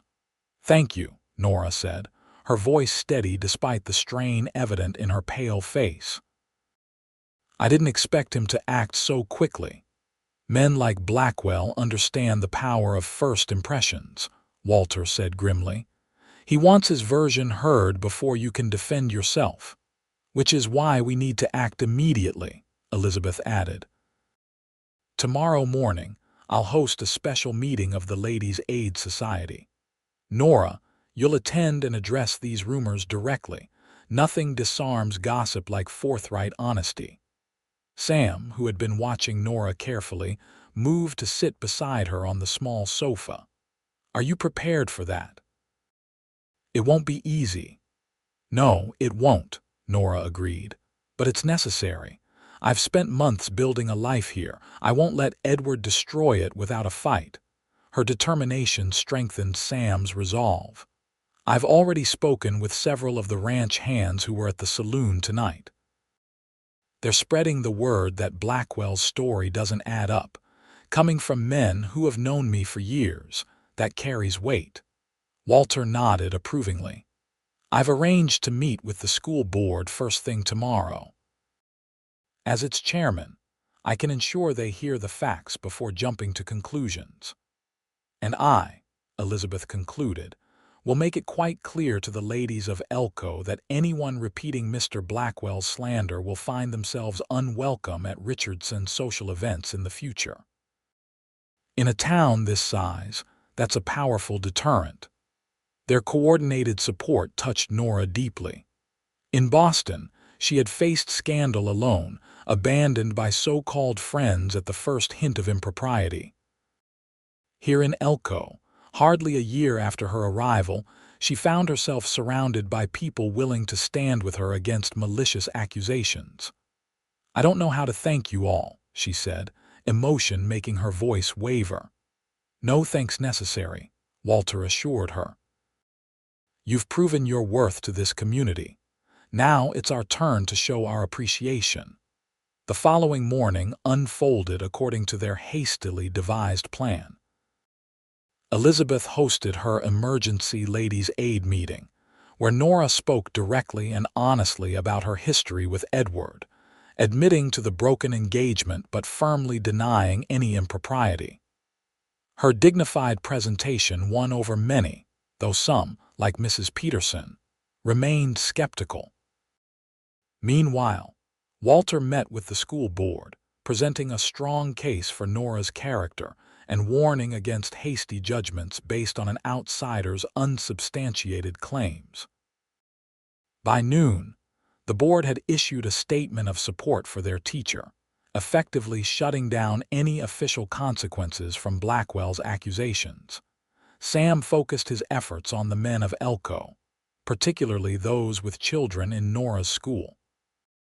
His straightforward appeal to their sense of justice, asking if they would condemn a woman based solely on the word of a stranger, resonated with the frontier mentality that valued actions over words. By evening, the tide had turned decidedly against Edward Blackwell. When he entered the Silver Dollar for a repeat performance, he found a distinctly cooler reception. After several pointed comments from regulars about Eastern troublemakers, he retreated to the hotel, where the desk clerk informed him that his room would not be available beyond the following morning. The next day, Edward departed on the eastbound stage, his attempt at revenge largely thwarted by the surprising solidarity of the Elko community. However, the episode left its mark on Nora. Though the official response had been supportive, she noticed subtle changes in some townspeople's behavior. Parents who were slightly more formal when speaking with her, conversations that halted when she entered a store, sideways glances that assessed rather than welcomed. "It will pass," Sam assured her as they walked along the creek one Sunday afternoon, taking advantage of the mild spring weather. "People have short memories for scandals that don't directly involve them." "I hope you're right," Nora sighed. "I just feel as though I'm back where I started, constantly proving myself worthy of basic respect." Sam stopped walking and turned to face her, his expression serious. "There's a difference now, Nora. You're not alone anymore. Whatever challenges come, we face them together." The simple declaration warmed her heart. "I know, and that makes all the difference." He took her hands in his thumbs tracing gentle circles on her skin. There's something I want to ask you, something I've been thinking about for a while now. Blackwell's visit only made me more certain. Nora's heart quickened at the intensity in his eyes. Sam, I love you, Nora Thatcher. Not despite your past or because of it, but for who you are today, the woman who traveled 2,000 miles to build a new life, who faces each challenge with grace and determination, who sees potential in children others have given up on. He took a deep breath. I want to build a life with you. Will you marry me? Though she had begun to hope for this moment, the reality of it still took her breath away. Sam, are you sure? There will always be whispers, always be those who believe Edward's version of events. Let them whisper, he said firmly. I know the truth. I know your heart. That's all that matters to me. Tears blurred Nora's vision as joy welled up within her. Yes, she whispered. Yes, I'll marry you. Sam's smile was radiant as he pulled her into his arms, his kiss conveying all the love and promise contained in their agreement. When they finally parted, both breathless, he rested his forehead against hers. I don't have a ring yet, he admitted. I wanted to be sure of your answer first. I don't need a ring, Nora assured him. Just your love and faith in me. You have both always, he promised. Though I still intend to get you a proper ring. A Richardson bride deserves no less. Nora pulled back slightly, confused. A Richardson bride? I don't understand. Sam's expression turned sheepish. I should have mentioned this sooner. Walter and Elizabeth have no children, as you know. For the past year, Walter has been grooming me to take over management of the ranch eventually. When he retires, the rocking R will pass to me. Sam, that's wonderful, Nora exclaimed. Why didn't you tell me before? I wanted to be sure you were saying yes to the ranch foreman, not the future owner of the rocking R, he explained. Your feelings matter more to me than any inheritance. His consideration touched her deeply. I would marry you if you owned nothing but the clothes on your back, she assured him. But I must admit, knowing our future is secure does ease one concern. They walked back toward town hand in hand, discussing plans for their future. They would marry in June, after the school term ended. Elizabeth had already offered the ranch for the wedding, a gesture that would firmly establish the Richardsons' approval of the match in the eyes of the community. As they neared the boarding house, Sam paused. There's one more thing we should discuss. I know how important your teaching is to you. I don't expect you to give it up after we're married if you wish to continue. His understanding of her passion for education only confirmed Nora's certainty about their future together. I'd like to finish this term, certainly, she replied. After that, perhaps we could discuss it. I love teaching, but I also look forward to building our home together. Our home, Sam repeated, savoring the words. I like the sound of that. In the weeks that followed, preparations for their wedding became the primary topic of conversation in Elko, effectively displacing any lingering gossip from Edward's visit. Elizabeth threw herself into planning with enthusiasm, determined to make it the social event of the season. Invitations were sent not only to local residents, but to prominent families throughout northeastern Nevada, ensuring a gathering that would firmly establish Nora's position in frontier society. The school term concluded successfully with a special program highlighting the students' achievements.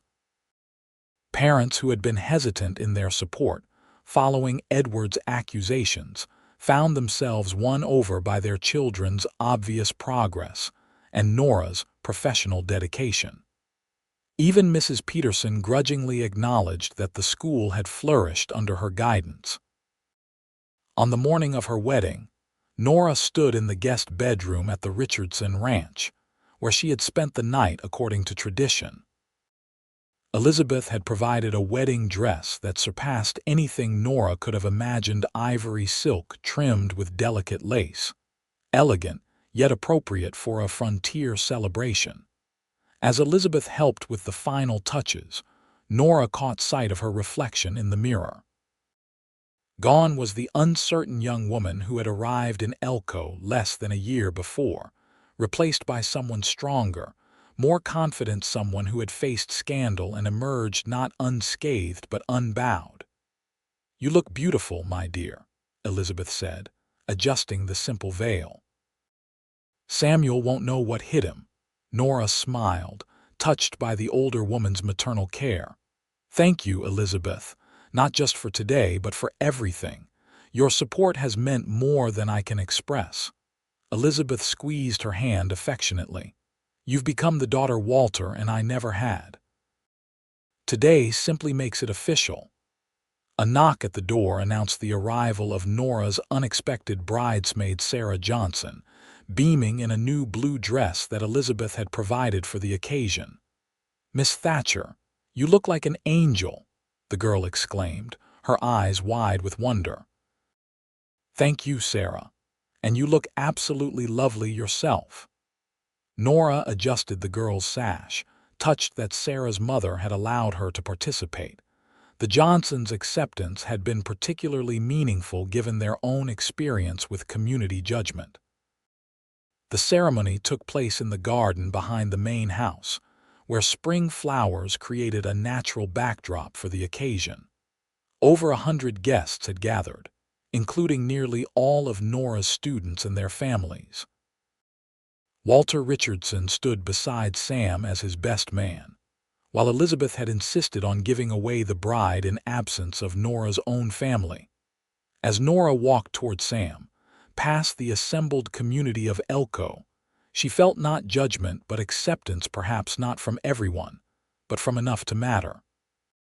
Sam's expression, as he watched her approach, conveyed everything she needed to know about their future together: love, respect, and unwavering support. The minister's words were traditional but heartfelt, speaking of commitment through good times and bad, of building a life based on mutual respect and enduring love.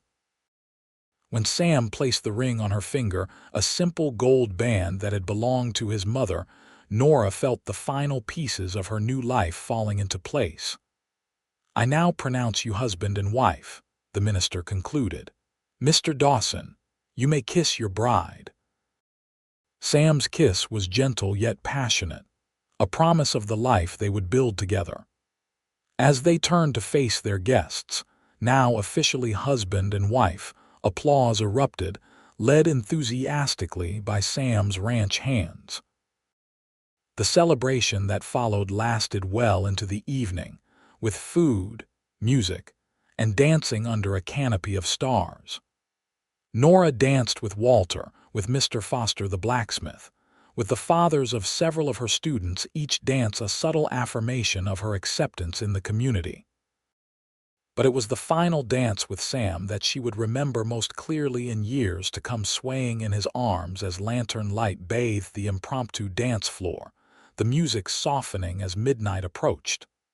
"Happy Mrs. Dawson," he murmured, using her new name with evident pleasure. "More than I ever thought possible," she replied truthfully. "A year ago, I couldn't have imagined this. A year ago, I was just a ranch foreman with no thought of marriage," Sam admitted. "Then a certain schoolteacher stepped off the stage and turned my world upside down." Nora laughed softly. "I seem to recall you thought I was rather prickly at first." "Cautious," he corrected. "With good reason, as it turned out. But I saw something in you even then, a strength that impressed me from the start." "I saw something in you too," Nora confessed. "Kindness, integrity. The way you fixed that schoolhouse stove without being asked, just because it needed doing." Sam's arms tightened around her. "I never thought a broken chimney flue would lead to the best decision of my life."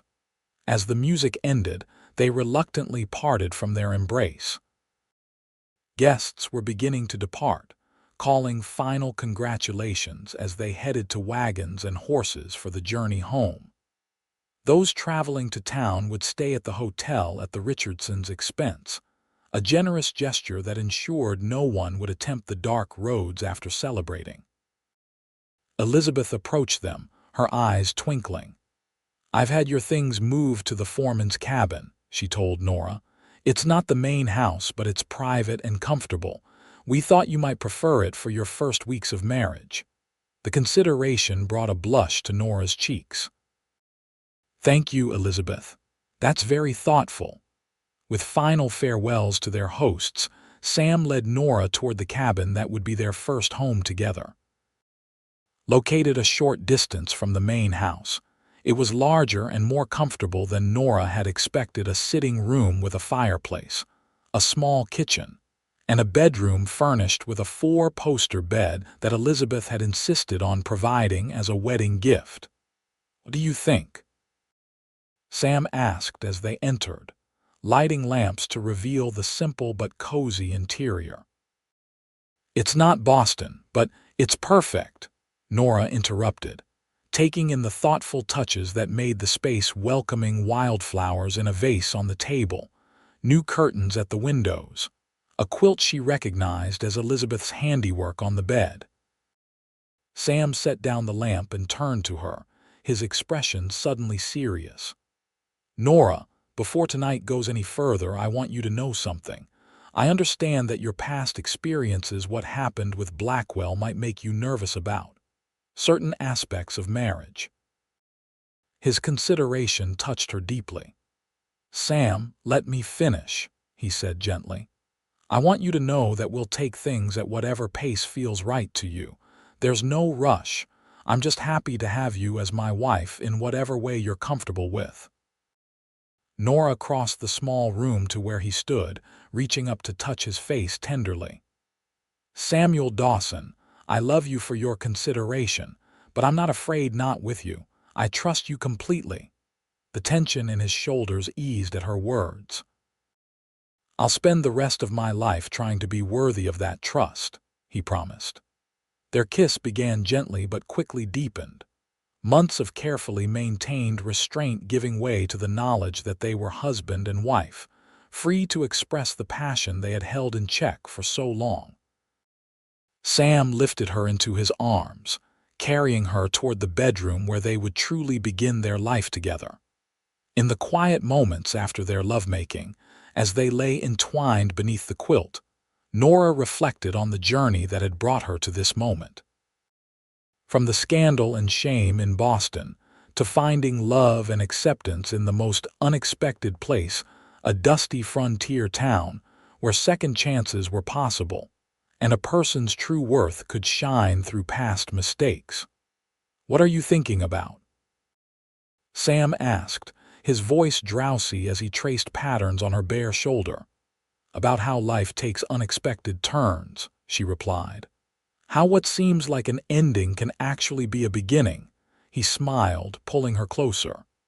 "Well, Mrs. Dawson, this is definitely a beginning. And I promise you, the best is yet to come." As she drifted toward sleep in her husband's arms, Nora believed him with all her heart. Whatever the future held, challenges, joys, the family they hoped to build together, they would face it as partners, stronger together than either could be alone. In a town that had once whispered damaged goods behind her back, she had found a man who saw only treasure. And in that love, Nora Thatcher Dawson had found not just redemption but the home she had always sought. The years that followed their wedding brought changes both to Elko and to the Dawsons. The town grew steadily as the railroad brought more settlers and commerce. The school expanded to 2 rooms to accommodate the increasing number of students, and the library became a centerpiece of community pride, with Nora serving as its primary organizer even after she stepped back from full-time teaching. By their 5th anniversary in 1881, Sam and Nora had established themselves as respected fixtures in Elko society. Walter Richardson gradually transferred more responsibility for the rocking R to Sam, who proved himself as capable in business as he had been as foreman. The transition was eased by the deep affection between the older couple and their chosen successors, their relationship evolving from employer-employee to family in all but blood. Their family grew as well. Their first child, James Walter Dawson, arrived a year after their wedding, a sturdy boy with his father's blue eyes and his mother's determined spirit. A daughter, Elizabeth Rose, followed 2 years later, her auburn hair and quick mind echoing Nora's own talents. Nora found that motherhood complemented rather than replaced her passion for education. Though she no longer taught full-time, she continued to involve herself in the school and library, bringing her children with her as they grew old enough to participate. Young James showed an early aptitude for ranching, following Sam around the property from the moment he could walk, while Elizabeth displayed her mother's love of books and learning. On a warm spring morning in 1882, as they celebrated James's 4th birthday with a small gathering at the ranch, Nora found a quiet moment with Sam away from the festivities. "I have something to tell you," she said, her eyes bright with joy. "We're going to have another addition to our family." Sam's face lit up with delight. "Really? When?" "Late autumn, the doctor thinks." Nora placed her hand over her still flat stomach. "I wanted to be sure before I told you." Sam pulled her into his arms, careful despite his excitement. "You've made me the happiest man in Nevada, Nora Dawson." "Again." "Only Nevada," she teased. "Your ambitions are too modest, sir."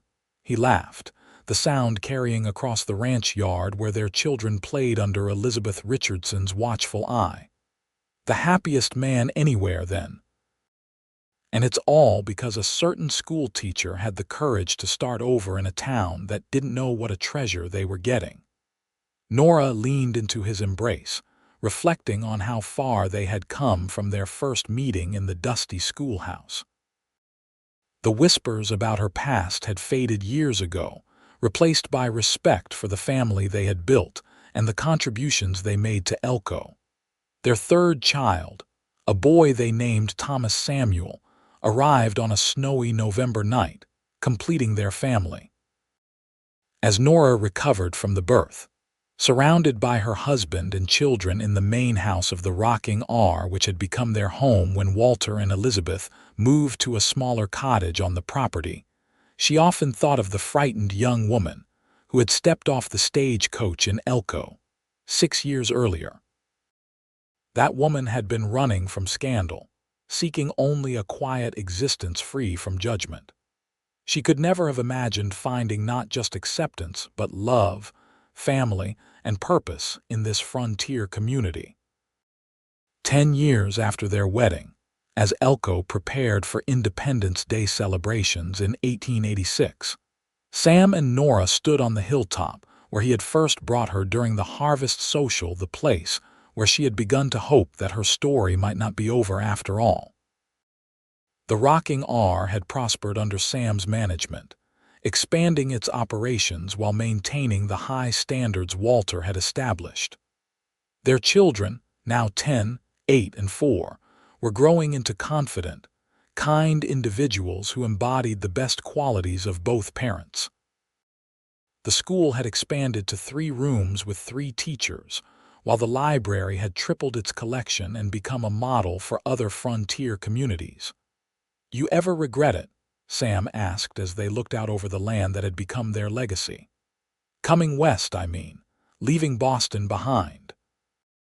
Nora considered the question, though she already knew her answer. "Not for a moment," she said with absolute certainty. "Even in the hardest times when the gossip was at its worst, I never regretted coming to Elko. It brought me to you, to our children, to this life we've built together." Sam's arm tightened around her waist. "Do you remember what I called you the first time I brought you up here?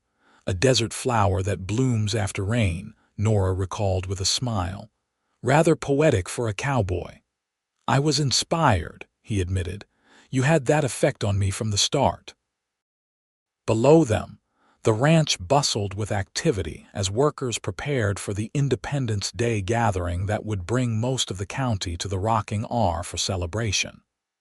Their children's voices carried on the breeze as they helped with decorations, eager for the festivities to begin. "We've come a long way from damaged goods and cautious cowboys," Nora observed, leaning her head against Sam's shoulder. "We have," he agreed. "Though I'll always think of you as my treasure, the most valuable thing I ever found in all my years of searching."